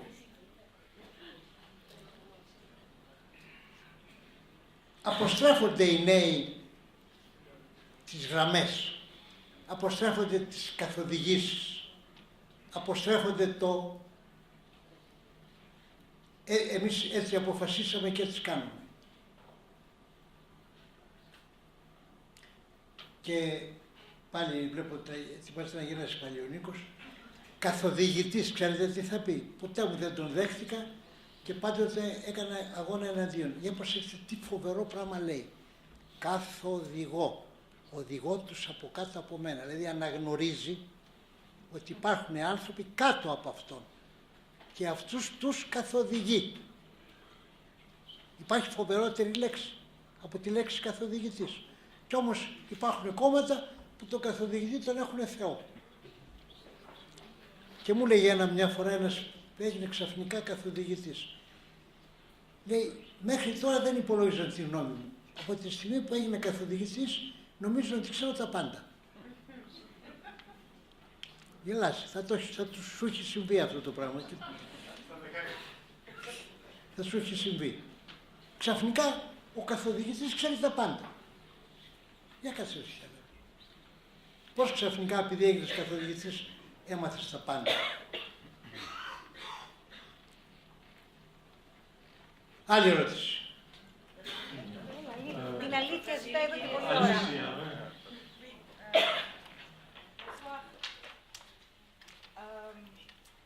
D'abord, avant de vous poser la question,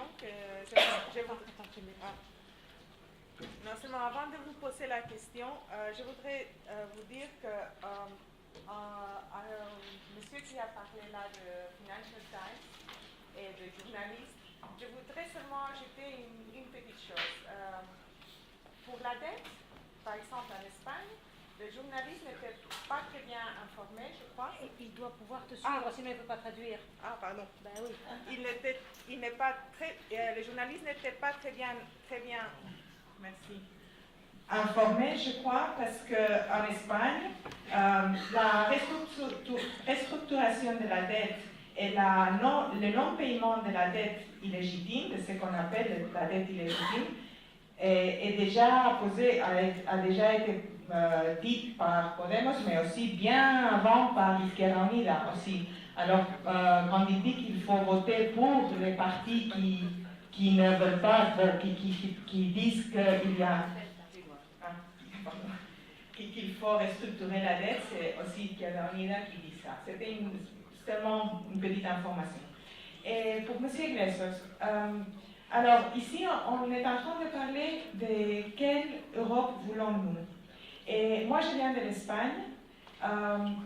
En Grèce, il y aura l'opportunité très tôt d'avoir un changement.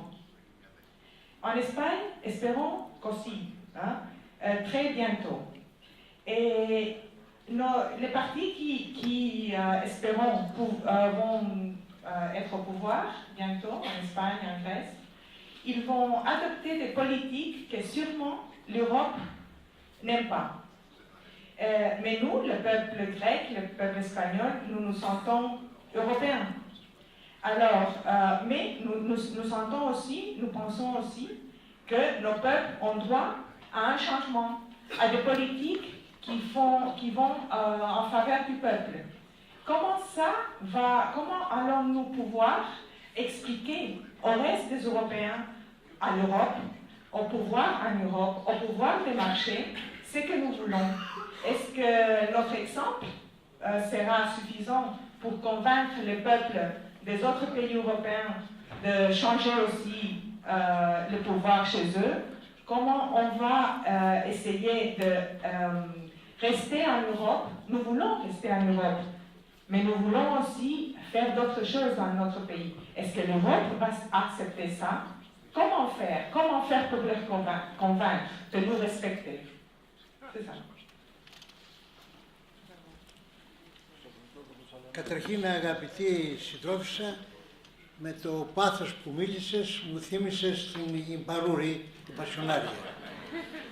Την είχα γνωρίσει προσωπικά στη μεγάλη διάσκεψη των 81 κομμουνιστικών κομμάτων που έγιναν στην Μόσχα και όπου πήρανε μέρος τότε, αν θυμάσαι, όχι μονάχα η Ιμπαρούρη, αλλά πήρανε μέρος και ο Μάο Τσετούκ, ήταν εκεί και ηγέτες όπως ο Παλμύρο Τολιάτη που είναι Ιταλοί, είναι εδώ Ιταλοί, ο Παλμύρο Τολιάτη και άλλοι και τους θυμάμαι. Το πάθος που μίλησε μου θύμισε την Πασιονάρια και συγκινούμε ιδιαίτερα γιατί έχω και ένα φίλο προσωπικό από την Ισπανία, τον Μάρκο Άννα, τον Μάρκος Άννα, τον ποιητή, Το ξέρεις?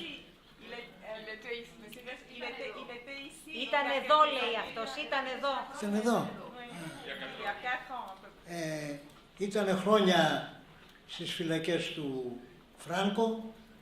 Όταν έγινε η απελευθέρωση έφυγε και προς τιμή της μάνας του και του πατέρα του, δεν έχει το όνομά του, είναι Μάρκος Άννα, το όνομα του πατέρα του και το όνομα της μάνας του. Είναι ψευδόνυμο αυτό που έχει, αλλά έτσι λέγεται, Μάρκος Άννα. Είμαστε πάρα πολλοί φίλοι και μαζί μου έχει κάνει το τραπέζι και έχουμε πολύ... Συναντηθήκαμε και στο Μιλάνο σε μια διάσκεψη και με την ευκαιρία, ζητάω συγγνώμη από τους υπόλοιπους, αλλά πρόκειται για μια προσωπικότητα της Ισπανίας, να του δώσει τα χαιρετίσματά μου, τα εγκάρδια χαιρετίσματά μου, την καρδιά μου, στον Μάρκο Άννα. Λοιπόν, πώς θα τους πείσουμε? Το ένα πιστικό στοιχείο θα είναι αυτό που θα γίνει στην Ελλάδα. Αυτό που θα γίνει στην Ελλάδα και που συντελείται, δεν το αποφάσισα εγώ, συντελείται, γίνεται αυτό, ετοιμάζεται και σας είπα από το 4 έφτασε στο 27 και όσο και το καθυστερούν τελικά οι εκλογές θα γίνουν και τελικά θα εκλεγεί, θα έρθει ο λαός στην εξουσία. Θα είναι λοιπόν το παράδειγμά μας, όπου θα καταργήσουμε τα χρέη. Δεν μπορείτε να τα αφήσουμε τα χρέη, θα καταργήσουμε. Έχω γράψει ένα βιβλίο, λέγεται «Η έξοδος», όπου αναλύω πόσες φορές από το 1824 μας δανείζανε και πριν από 10 χρόνια το πρώτο δάνειο του 1824 το ξοφλήσαμε. Και το μεταξύ πόσες φορές ήδη το έχουμε ξοφλήσει. Θα πούμε λοιπόν στους δανειστές, έλα εδώ. Εγώ έχω υποβάλει ερώτημα στο Υπουργείο Οικονομικών όταν ήμουν βουλευτής κάτω στην Αθήνα και τους ρωτάω, πέστε μου με ποιες χώρες μας έχουν δανείσει. Με τι όρους, τι ποσά και τι όρους. Και πόσες φορές ήδη το έχουν πάρει. Διότι δεν ξέρω αν γνωρίζετε, όταν σου δίνουν ένα δάνειο το κρατικό, από την αρχή κρατάνε τους στόχους. Εσείς νομίζετε ότι τα δάνεια όλα λένε 100 εκατομμύρια και παίρνετε 100 εκατομμύρια, όχι. Βγάζουν τους στόχους από την αρχή έξω. Ήδη δηλαδή έχουν πάρει τους στόχους. Μένει το κεφάλαιο. Το κεφάλαιο με τα επιτόκια τα παίρνουν και τα έχουμε εξοφλήσει όλα. Ελάτε λοιπόν και πέστε μας με κάθε χώρα, με κάθε τράπεζα, μην είναι και ιδιώτη. Μας έχουν δώσει δάνεια και αν του χρωστάμε, απίθανο, τον έχουμε εξοφλήσει από καιρό, αν του χρωστάμε να το εξοφλήσουμε, αν το χρωστάμε. Δεν χρωστάμε σε κανένα, σας πληροφορώ, από την εμπειρία που έχω και όποιος διαβάσει το βιβλίο μου θα το δει. Υπάρχει μια περίπτωση, υποχρεώσανε, προσέξτε, υποχρεώσανε τα ασφαλιστικά ταμεία των εργαζομένων να πάρουν μετοχές από αυτά τα δάνεια και φυσικά αυτά δεν πρόκειται να πούμε θα σας τα δίνουμε, θα τους τα δώσουμε. Γι' αυτό ακούτε πολλές φορές και λέμε το μεγαλύτερο μέρος του δανείου θα το κόψουμε και ένα μέρος το αναγνωρίζουμε είναι προς τα ταμεία είναι. Αυτό αναγνωρίζουμε, προς τα ταμεία. Θα το λύσουμε και αυτό το θέμα και αν υπάρχει και κανένας ιδιώτης ο οποίος λέει εγώ πήρα μετοχές, έλα εδώ, να εξετάσουμε μήπως είναι κανένας σταλμένος offshore. Είδατε οι αποκαλύψεις με το Καρατζαφέρι τι γίνεται. Θα δούμε αν δεν είναι σταλμένος και πραγματικά έχει δώσει όλη του την περιουσία και πήρε μετοχές, θα τον ξοφλήσουμε τον άνθρωπο, δεν υπάρχει θέμα. Πού θα στηριχθούμε? Θέλω να το προσέξει πάρα πολύ ιδιαίτερα η Ισπανίδα αυτό. Πού θα στηριχθούμε? Θα στηριχθούμε σε ένα και μόνο γεγονός. Το χρήμα δεν παράγει αξίες. Το χρήμα αντιπροσωπεύει αξίες, το χρήμα ανταλλάσσει αξίες. Αυτός που δημιουργεί αξίες, αυτός που δημιουργεί αγαθά, Είναι ο εργαζόμενος με τη δουλειά του. Μόνο αυτός δημιουργεί αγαθά. Άρα, όλο τον κόσμο που βλέπετε τον άνεργο, θα τον φέρουμε σε όλες τις δουλειές που έχουμε, τις σωστές δουλειές που έχουμε ανάγκη, όχι να φτιάχνει αυτοκίνητα βέβαια και αυτοκινητοδρόμους, λέω ένα παράδειγμα, που είναι υποταγή πάλι στους ξένους, να φτιάχνει σιδηροδρόμους, να αξιοποιεί τις ήπιες και ανανεώσιμες πηγές ενέργειας. Θα πιάσουν όλη η δουλειά και θα παράξουν αξίες. Σήμερα το πρωί στο Ευρωπαϊκό Κοινοβούλιο είπα το εξής που έκανε εντύπωση, αλλά είναι γεγονός. Αν δεν είχαμε όλα τα έξοδα των πολέμων, της κατασκευής και εμπορίου όπλων, εάν δεν είχαμε αυτά τα αυταρχικά καθεστώτα και η εξουσία ήταν στους λαούς, ειδικοί ερευνητές έχουν κάνει έρευνα και λένε ότι ο ενεργός πληθυσμός, αυτό δηλαδή που μπορεί να δουλέψει, δεν δουλεύουν τα μωρά, ο ενεργός πληθυσμός αν δουλεύει δεν χρειάζεται παραπάνω από 1 λεπτό την ημέρα για να ικανοποιήσει όλες τις ανάγκες του κόσμου σε τροφή, σε σπίτι, σε συντάξεις, τα πάντα, στον πολιτισμό τα πάντα. Μόνο 1 λεπτό. Μπορεί να το φανταστεί ο νους σας. Και αυτό το είπα σήμερα ακριβώς, το είπα στο Ευρωπαϊκό Κοινοβούλιο που μιλάγαμε για η συζήτηση ήταν για τον υποσιτισμό των παιδιών. Θέλετε να καταργήσετε τον υποσιτισμό των παιδιών? Όλο λέω, ωραία λόγια άκουσα εδώ και προχθές ο Ποντίφικας μας είπε πάρα πολύ ωραία λόγια, αλλά δεν μας είπε ότι θα κάνει αγώνα να καταργηθούν τα όπλα, ότι θα ξεκινήσει εκστρατεία για την κατάργηση των όπλων. Εδώ τι θέλω την Εκκλησία. Και όλοι συμφωνάμε στις διαπιστώσεις, αλλά τα αίτια. Τα αίτια δεν κοιτάζεται. Όταν όλο το καθεστώς είναι αυταρχικό, όλο το καθεστώς διέπεται από το σύστημα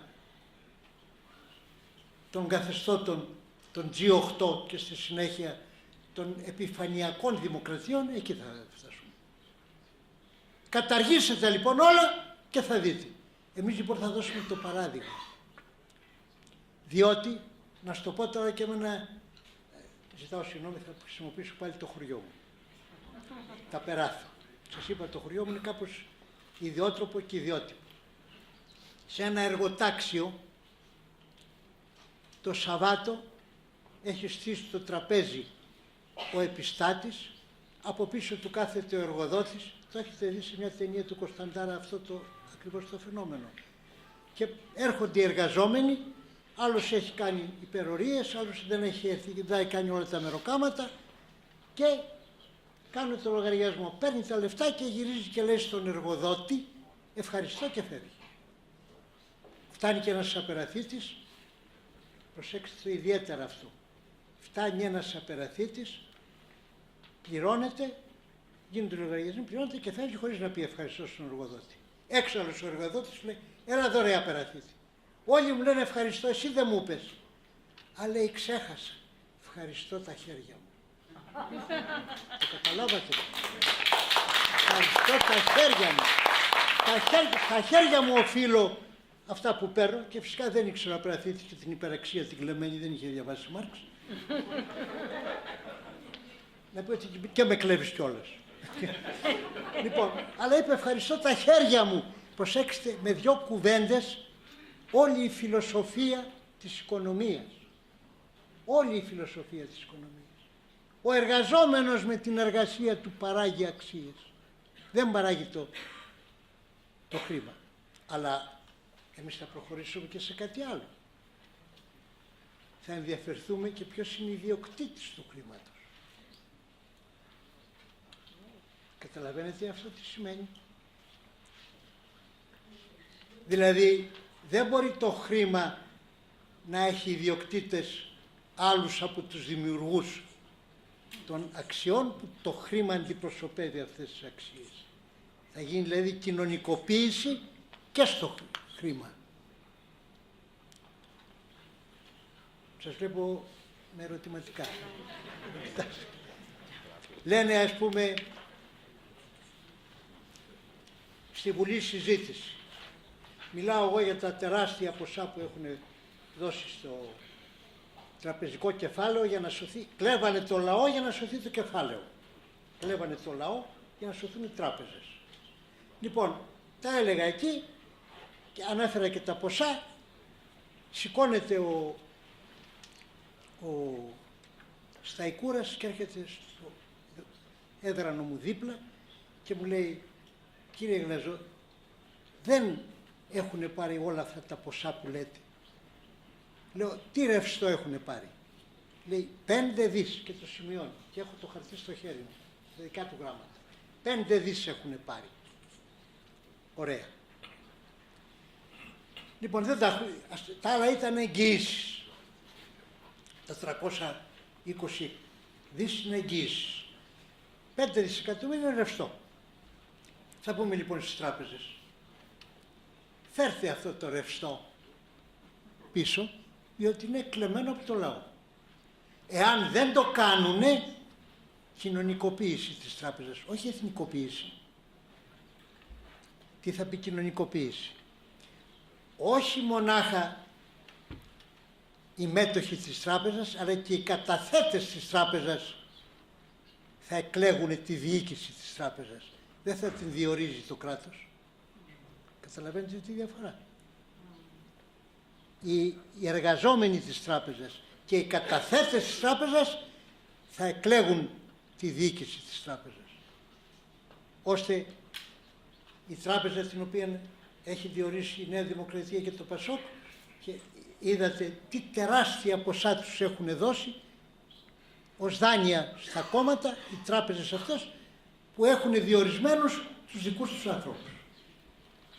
Εμείς δεν θέλουμε, ξαναεπαναλαμβάνω, να διορίσουμε ανθρώπους. Θα εκλέγονται οι άνθρωποι από τον κόσμο. Και ένα άλλο που μου θέτουν αλλού, δεν μου το θέτετε εσείς, θα το πω, μου λένε, Μανώλη, δεν πρέπει να τιμωρηθούν όλοι οι κλέφτες? Λέω, δεν έχω αντίρρηση να τιμωρηθούν οι κλέφτες, αλλά αν εστιάζεις το αίτημά σου μόνο στο θέμα της τιμωρίας των ενόχων, έχεις χάσει το παιχνίδι. Λέει, τι πρέπει να κάνω? Τους θεσμούς θα πρέπει να δημιουργήσεις που να μην δημιουργούν περιπτώσεις να μπορεί ο άλλος να κλέβει. Λέει, τι είναι αυτά που λες? Θα σου το πω. Ο θησαυροφύλακας στην αρχαία Ελλάδα, που είχε το θησαυρό, είχε μια θητεία. Να κάνω ένα τεστ, λέτε εσείς τεστ, να κάνω ένα πείραμα. Πόσο νομίζετε κρατούσε η θητεία του? Μια μέρα. Μια μέρα. Γιατί λέγανε οι αρχαίοι, στο μέρια πάνω κάθεσαι θα γλύψεις. Λοιπόν, μια μέρα. Και επειδή αυτός που ήταν σήμερα, την προηγούμενη μέρα, έπρεπε να δώσει τα φώτα του σε αυτόν που ερχότανε, και κάποιος άλλος έπρεπε να μαθαίνει για να κάνει, 3 άνθρωποι δηλαδή, για να μην γνωρίζονται από πριν οι 3 άνθρωποι, εκλέγονταν από την κληροτίδα, ώστε να μην είναι γνωστοί μεταξύ τους. Είδατε τη σοφία. Άρα εμείς πρέπει να δημιουργήσουμε τους θεσμούς εκείνους, ώστε να μην μπορεί ο άλλος να ξανακλέψει. Και για μένα τους θεσμούς αυτούς τους δημιουργεί ο καλύτερος από όλους, είναι ο ίδιος ο λαός. Θα μας βρει τους τρόπους και θα βρει τα πάντα για να θεσμοθετήσει τέτοιους κανόνες που να μην μπορεί ο άλλος να ξανακλέψει. Αυτή είναι η εξουσία του λαού που λέω. Ορίστε.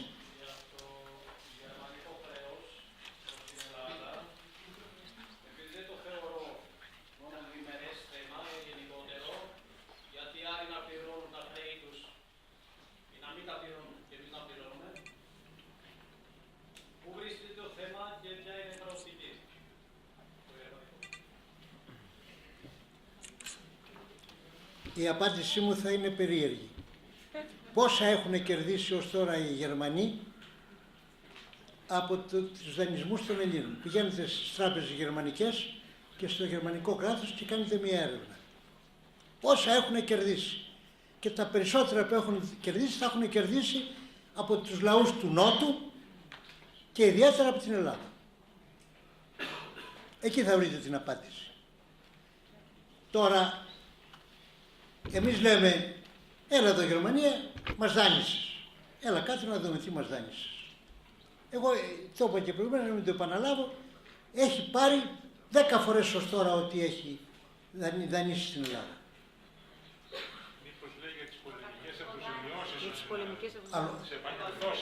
Στάσου, τώρα δεν το περίμενα από σένα, Σαραντάκο, να λες πολεμικές αποζημιώσεις. Είναι ένας τρόπος για να ξεφύγουν. Δεν υπάρχει στο διεθνές δίκαιο, μακάρι να γίνει, αλλά δεν υπάρχει ως τώρα αποζημίωση για τις πολεμικές συγκρούσεις. Δηλαδή θεωρείται ότι είναι δίκαιο του κατακτητή, του νικητή, τα λάφυρα που θα πάρει από την ήττα του ηττημένου, είτε την ώρα της σύγκρουσης, είτε στις αποθήκες του και στα εργοστάσια που κατασκευάζουν όπλα και πυρομαχικά, είναι δικά του. Το διεθνές δίκαιο δεν έχει φτάσει ως τώρα σε αυτό το σημείο. Θα είναι πολύ υψηλό το θέμα αν καταφέρει και σε αυτό το σημείο να υπάρχει αποζημίωση. Αλλά δεν υπάρχει ως τώρα. Οι αποζημιώσεις που λένε είναι όσον αφορά το δημόσιο 3 πράγματα. Το πρώτο, οι αρχαιολογικοί θησαυροί που έχουν ληστέψει στην Ελλάδα και όπου είναι καταγραμμένοι από την αρχαιολογική υπηρεσία και επίσης τις γνωρίζει πάρα πολύ καλά και το τμήμα αρχαιολογίας του Πανεπιστημίου Αθηνών. Είναι καταγραμμένα. Είναι, να μην σας κουράζω, είναι ολόκληρη ιστορία αυτές η ληστεία των αρχαιολογικών θησαυρών και που εδώ πέρα δεν υπάρχει καμιά απολύτως δικαιολογία γιατί δεν τα επιστρέφει. Αυτά είναι προς το δημόσιο, προς το σύνολο δηλαδή του ελληνικού λαού. Το δεύτερο είναι οι αποφάσεις που πήραν οι σύμμαχοι στο Παρίσι το 1946. Το 1946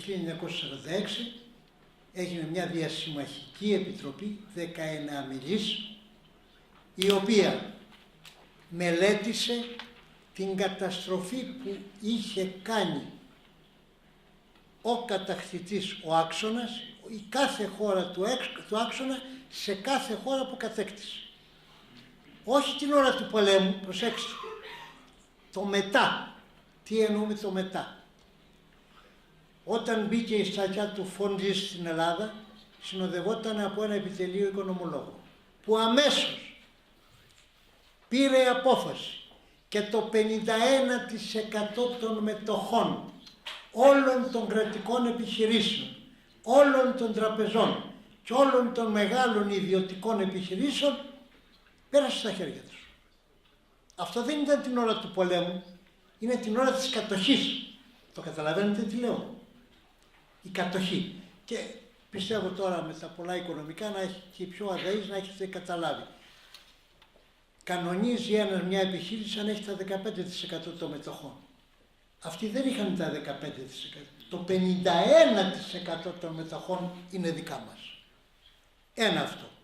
Αναβίωσαν δεύτερο την Οθωμανική απόφαση ότι το 10% της αγροτικής παραγωγής περνάει χωρίς συζήτηση στα χέρια των κατακτητών. Το 10% αμέσως. Τρίτον, λέγεται, αλλά δεν είναι αλήθεια, ότι βρήκε χρυσάφι στην Τράπεζα της Ελλάδος. Δεν βρήκε ούτε μια ουγκιά χρυσάφι. Πήρε το χρυσάφι που πήρε η κυβέρνηση μαζί με την τροπή της κυβέρνησης της Δικτατορίας και έφυγε. Το πήρε και έφυγε. Δεν βρήκανε εκεί. Τι βρήκανε όμως?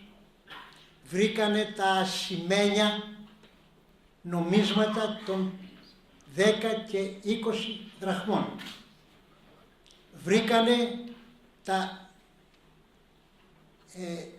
νικέλινα, μέχρι και τα χάλκινα που ήταν οι δεκάρες και τα άλλα. Τα έλειωσαν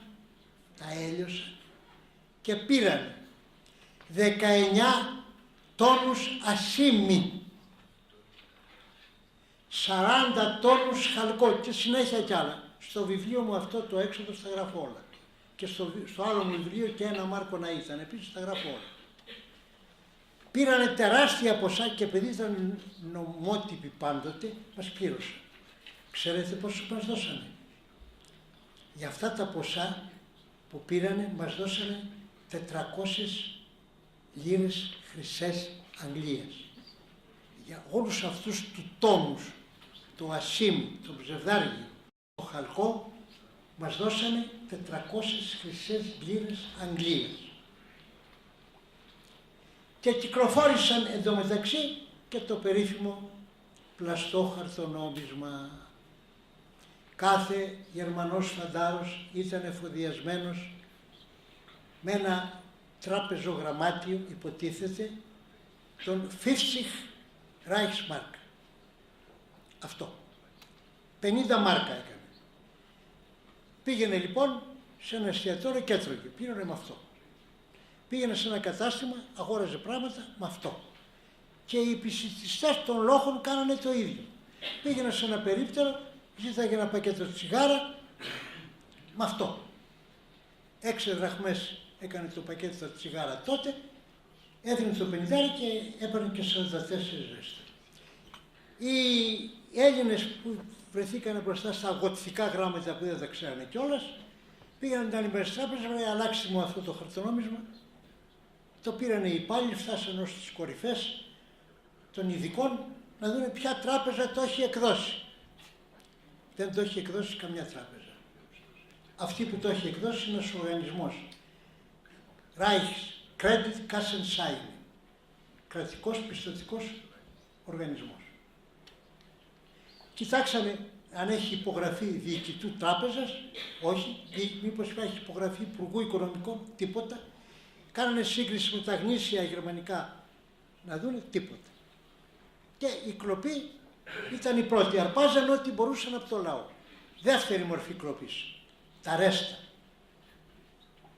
Ζητάγανε ελληνικές δραχμές γιατί νομίζανε ότι η ελληνική δραχμή είναι πιο σταθερό νόμισμα και ζητάγανε να εφοδιαστούν όλοι και με ελληνικές δραχμές, οι φαντάροι Γερμανοί.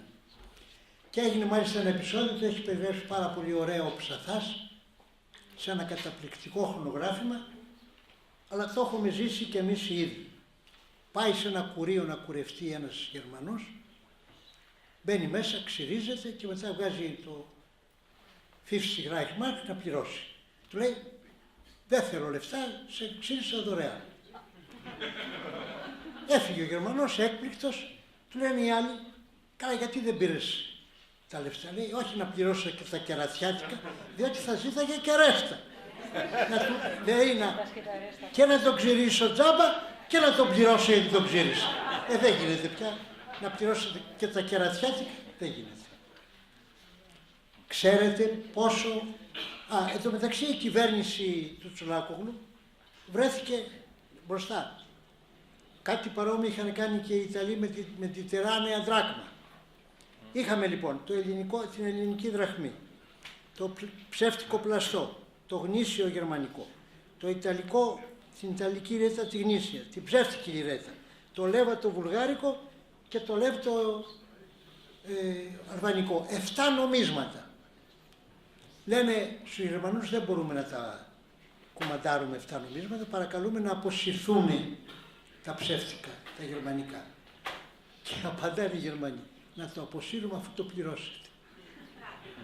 Και το πλήρωσαν με κάπου, δεν το θυμάμαι καλά, το έχω γράψει στο βιβλίο μου, κάπου 300.000 χρυσές λίρες Αγγλίας πληρώσαμε το ψεύτικο χαρτονόμισμα, το οποίο αποσύρανε τον Αύγουστο. Αυτά είναι τα ποσά που σε διάσκεψη των Παρισίων εμείς η Ελλάδα ζήταγε κάπου 14,5 δισεκατομμύρια για τις ζημιές που μας είχαν κάνει αυτές τις οικονομίες μας και τελικά μας είπανε 7 δισεκατομμύρια, όπερ έδι ότι είναι 108 δισεκατομμύρια ευρώ χωρίς τους τόκους, σύμφωνα με λογαριασμό που μας έκανε η Τράπεζα Ελλάδος. Πώς έγινε τώρα το αναγκαστικό δάνειο? Μην ξεχνάτε ότι είναι νομότυποι οι Γερμανοί πάρα πολύ.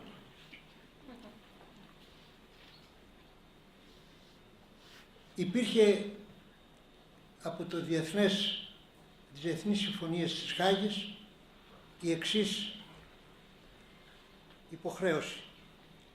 Ένας λαός που έχει κατακτηθεί από άλλο κράτος υποχρεούται να διατρέφει το στρατό κατοχής. Ύστερα όμως από αγώνα που έγινε ανθρωπιστικών οργανώσεων, προσέξτε, οι αγώνες κάτι επιφέρουν, προσθέθηκε μια τελευταία παράγραφος που έλεγε εάν δύναται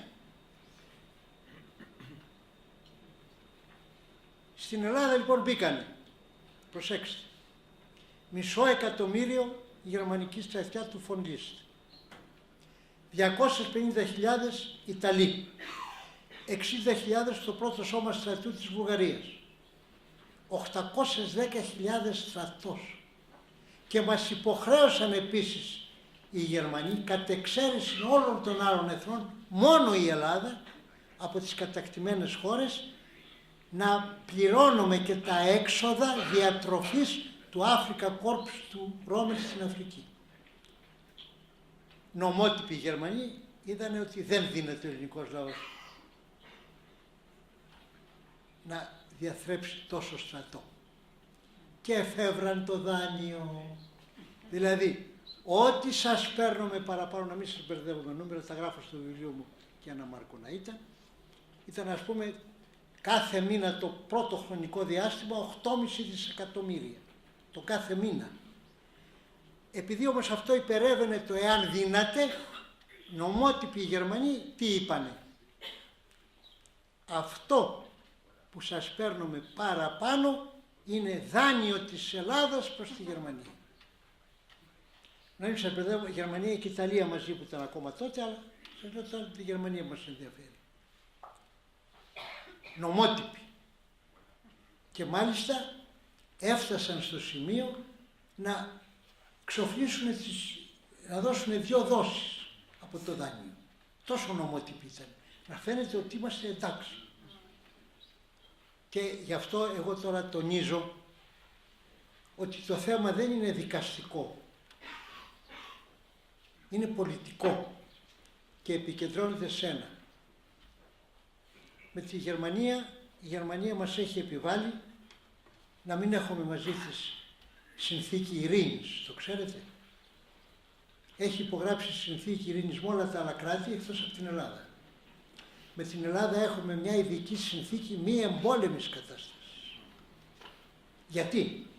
Γιατί εγώ υποστηρίζω ότι μόλις υπογράψει συνθήκη ειρήνης, ως νομότυπη περισσότερο και από το Τρίτο Ράιχ, πρέπει να εξοφλήσει όλες τις οφειλές προς την Ελλάδα. Και γι' αυτό επικεντρώνω το αίτημά μου σε ένα μονάχα. Ζητάμε συνθήκη ειρήνης με τη Γερμανία. Τίποτα άλλο.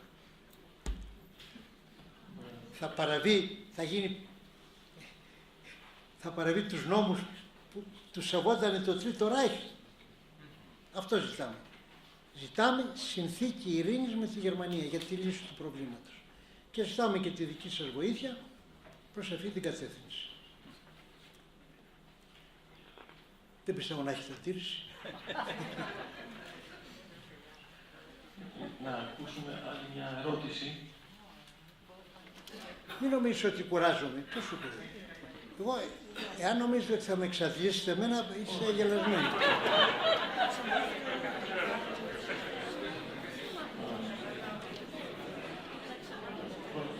Ακόμα 9 και 4.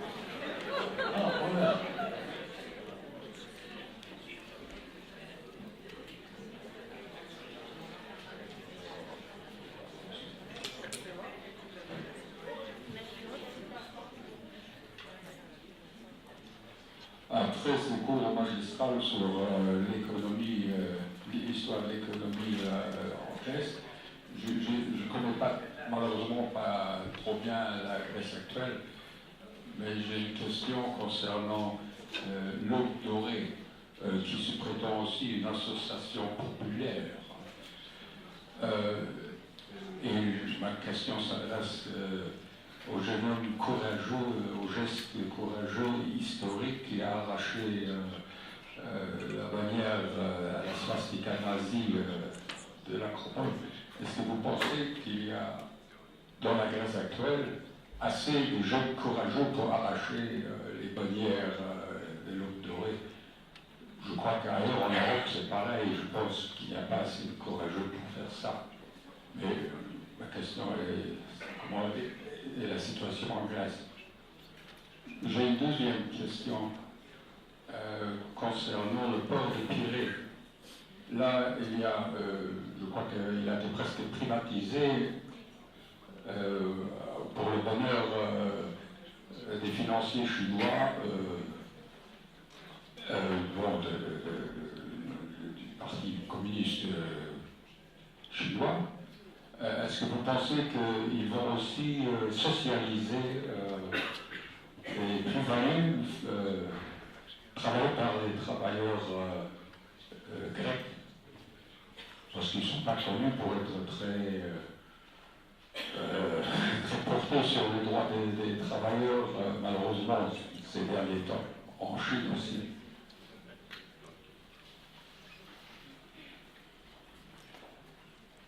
Πολλά τα ερωτήματα που θέσατε, να τα δούμε ένα-ένα. Το πρώτο, η Χρυσή Αυγή. Η εμπειρία μου λέει ότι μονάχα σε καταστάσεις όπου μια χώρα βρίσκεται σε αυτή την λιμοκτονική κατάσταση, είναι με τεράστιο αριθμό ανέργων, με ανθρώπους να αυτοκτονούν γιατί δεν μπορούν να αντιμετωπίσουν τα προβλήματα οικονομικά της οικογένειάς τους, με το να κλείνουν οι επιχειρήσεις, με μια σειρά καταστάσεις που υπάρχουν, που δείχνει πόσο η φτώχεια έχει πλήξει τον λαό, μόνο τότε εμφανίζονται οι φασιστικές αντιλήψεις. Στην Ελλάδα δεν είναι όπως παλιά στη Γερμανία. Στη Γερμανία εκλέξανε το Χίτλερ. Στην Ιταλία εκλέξανε το Μουσολίνι. Στην Ισπανία υπευλήθηκε ο Φράνκο χάρη σε επεμβάσεις των Άγγλων και των Γάλλων. Στην Ελλάδα δεν έχουμε εκλογή. Θα μου πείτε το καθεστώς του Μεταξά δεν το εξέλεξε ο λαός. Επευλήθηκε και αυτό από πάνω μας δεν εκλέχτηκε από το λαό. Μπορεί να επιτελούσε μια ακραία περίπτωση. Είναι λοιπόν ένα φαινόμενο που παρουσιάζεται στις περιόδους της φτώχειας, της κακής ζωής. Το έχω ζήσει άμεσα, το έχω αντιμετωπίσει άμεσα ο ίδιος προσωπικά το θέμα και το γνωρίζω. Πέρα από αυτό έχω να σας πω το εξής, ότι αμέσως οι Ναζί στην Ελλάδα δημιούργησαν μία οργάνωση. Θέλω και παρακαλώ να σημειώσετε την καταπληκτική ονομασία του, της οργάνωσης αυτής. Λεγότανε ΕΣΠΟ, Εθνική Σοσιαλιστική Πατριωτική Οργάνωση. ΕΣΠΟ. Κατά αντίγραφο του Εθνικού Σοσιαλισμού. Αλλά προσέξτε, Εθνική Σοσιαλιστική Πατριωτική Οργάνωση. Αυτή η οργάνωση είχε εντολή να φτιάξει στρατό να πάει να πολεμήσει εναντίον της Σοβιετικής Ένωσης. Και ήτανε Έλληνες φιλοναζιστές, ελάχιστοι ήταν όμως, και Έλληνες και Γερμανοί αξιωματούχοι του ναζισμού. και η ομάδα της ΠΕΑΝ, του αξιωματικού της αεροπορίας του Περίκου, την ανατείναξε στον αέρα και σκοτώθηκαν και Γερμανοί και Έλληνες. Και έτσι δεν πήγε στρατός από την Ελλάδα να πολεμήσει εναντίον της Σοβιετικής Ένωσης. Είναι άλλη μια κατάκτηση της Ελλάδας, αγαπητοί φίλοι. Σε ένα συνέδριο στα 20 χρόνια που κάναμε τη λήξη του Δευτέρου Παγκοσμίου Πολέμου στη Μόσχα, στην αίθουσα των γιώνων των Σοβιετικών Συνδικάτων, μπροστά σε 70 στρατάρχες της Σοβιετικής Ένωσης, το έλεγα ότι είμαστε ο μοναδικός λαός που δεν ήθελε να πολεμήσει εναντίον της Σοβιετικής Ένωσης. Και πετάχτηκε ο Τολμπούχιν, όχι ο Τολμπούχιν, συγγνώμη. Τώρα παθαίνω και διαλήψη. Γέρασα, παιδιά, και πετάχτηκε και λέει, ο Τιμοσένκο ήταν ένας στρατάρχης της Σοβιετικής Ένωσης, και λέει, έχει δίκιο ο Μανώλης. Συλλάβαμε αιχμαλώτους από όλες τις φυλές του Ισραήλ και δεν πιάσαμε Έλληνα. Το ξαναπώ. Συλλάβαμε από όλες τις φυλές του Ισραήλ αιχμαλώτους και δεν συλλάβαμε κανέναν Έλληνα. Και λέω, φυσικά, αφού δεν ήθελε να πολεμήσει κανένας Έλληνας. Το λέω για να πω και την αντίδραση του ελληνικού λαού τότε. Για να δούμε συγκεκριμένα, η δύναμη της Χρυσής Αυγής ήταν ελάχιστη πριν αρχίσει ο περίφημος δανεισμός και η κρίση στην Ελλάδα. Μόλις άρχισε η κρίση, εφούντωσε το κακό. Λέω τις αιτίες που δημιουργούν το φαινόμενο. Αυτό ως προς το πρώτο ερώτημά σου για το γεγονός της Χρυσής Αυγής. Η Χρυσή Αυγή θα εξαφανιστεί όταν εξαφανιστεί και η κρίση. Δεν θα υπάρχει. Υπάρχει ένα πρόβλημα όμως, προσέξτε, που το τονίζω. Και στη Βουλή των Ελλήνων κάτι το έλεγα και το λέω και τώρα παντού. Η ελληνική δικαιοσύνη δίθεν ανεξάρτητη, την καθοδηγεί η εκτελεστική εξουσία, γιατί δεν έχει κάνει ως τώρα δίκες στο Χρυσαυγητό. Τους συλλαμβάνει, τους κλείνει στις φυλακές, τους κάνει ήρωες και δεν δικάζει. Και θα έρθει η εποχή να διαγραφούν οι ποινές τους, οι προβλεπόμενες, αυτό, και θα μην γίνεται η δίκη. Τελευταία πήγανε το Γκασιλιάρη πάλι στη δίκη και πάλι τα κατάφερε και βγήκε, αναβλήθηκε η δίκη. Δεν γίνονται δίκες. Τονίζω, με πολιτικούς τρόπους θα αντιμετωπίσουμε τη Χρυσή Αυγή. Με πολιτικούς τρόπους, όπως κάναμε και στην κατοχή. Με πολιτικούς τρόπους πρώτα. Και αμέσως να πηγαίνουν στα δικαστήρια. Ποιοι είναι οι πολιτικοί τρόποι. Τους λέω, το είπα και στη Βουλή και το λέω παντού και το φωνάζω.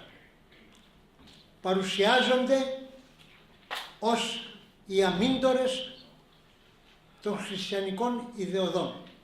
Διαστρεβλώνουν τις ιδέες του χριστιανισμού 100%. Όταν ένας μιλάει για ρατσισμό, όταν ένας κυνηγάει τους έχρωμους, τους μαύρους κτλ. Τι σημαίνει. Και σημειώνω και ένα γεγονός που διαφεύγει από πολλούς.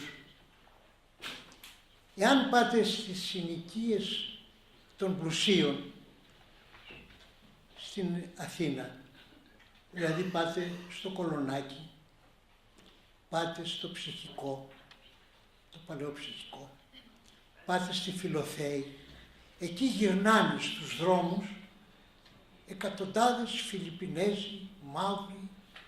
Γιατί δεν πήγαινε, γιατί έκαναν ούτε ένα επεισόδιο σε αυτά τα μέρη. Μιλάνε χρυσαυγίτες ότι είναι εναντίον του χρήματος και εναντίον του κεφαλαίου και εκεί ούτε ένα επεισόδιο δεν έχει γίνει. Ελεύθερα κυκλοφορούν. Αυτό δεν σας κάνει πού, πάλι στις φτωχογειτονιές. Λοιπόν, πρώτη αντιμετώπιση είναι να τους αποδείξουμε, να αποδείξουμε στο λαό ότι δεν έχουν καμία σχέση με τα χριστιανικά ιδεώδη ή αμύντορες των χριστιανικών ιδεωδών. Δεύτερο, μιλάνε και λένε υπέρ του ελληνικού αρχαίου ελληνικού πολιτισμού. Άλλη διαστρέβλωση εδώ. Πλήρης διαστρέβλωση των ιδεωδών του αρχαίου ελληνικού πολιτισμού, που είχε πλήρη ανεξιθρησκεία και τα πάντα. Είχε την απόλυτη ελευθερία και σεβασμός προς τον άλλον. Και εδώ δεν υπάρχει. Και το τρίτο είναι στους κοινωνικούς αγώνες να δούμε τι κάνουμε. Αλλά προσέξτε, ξέρετε σε ποιο σημείο φτάσανε. Τελευταία και ο Κασιδιάρης και οι άλλοι μιλάνε για άμεση δημοκρατία. Για να δείτε την αναδίπλωση που κάνουν για να μπορέσουν να αντιμετωπίσουν τα πράγματα. Αυτό ως προς το πρώτο ερώτημα. Το δεύτερο το θυμάσαι ποιο ήτανε? Το λιμάνι του Πειραιά. Εγώ πιστεύω ότι οι εργαζόμενοι στα έργα των ναυπηγείων έχουν το λόγο και αν εκείνοι αποφασίσουν να δουλέψουν υπέρ της Κόσκο θα δουλέψουν. Αν αποφασίσουν να μην δουλέψουν, τι θα γίνει? Τι θα κάνει η Κόσκο?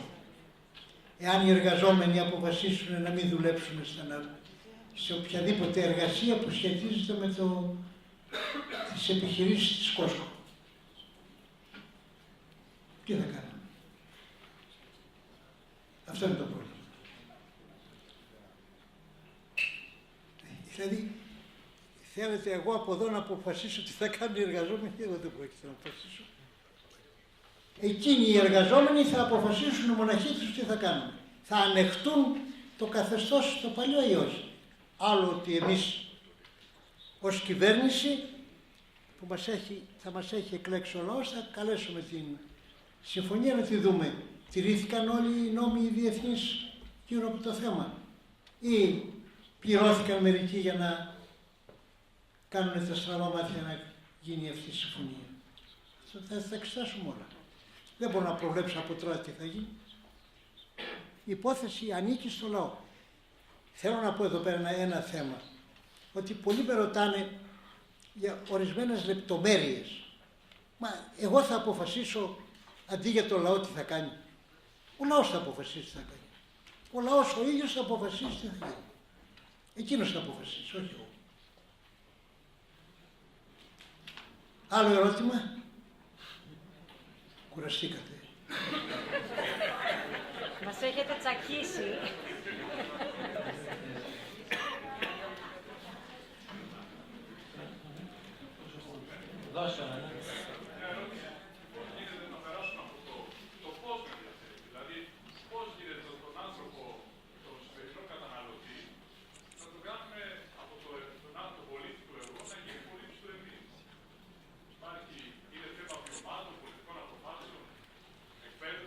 Για μένα, όπως σας είπα και προηγουμένως, είναι και η καταγωγή. Είναι οι παραδόσεις που υπάρχουν. Για να το εξηγήσω με κάποιο τρόπο. Γιατί οι επαναστάτες του 21 ονόμαζαν τα καράβια τους με τα ονόματα των αρχαίων Ελλήνων? Τους ανάγκαζε κανένας? Υπήρχε η παράδοση. Δεν μπορείτε να γνωρίσετε την παράδοση. Δεν βγαίνει η παράδοση που από μέσα σου. Να φέρω ένα άλλο καταπληκτικό παράδειγμα.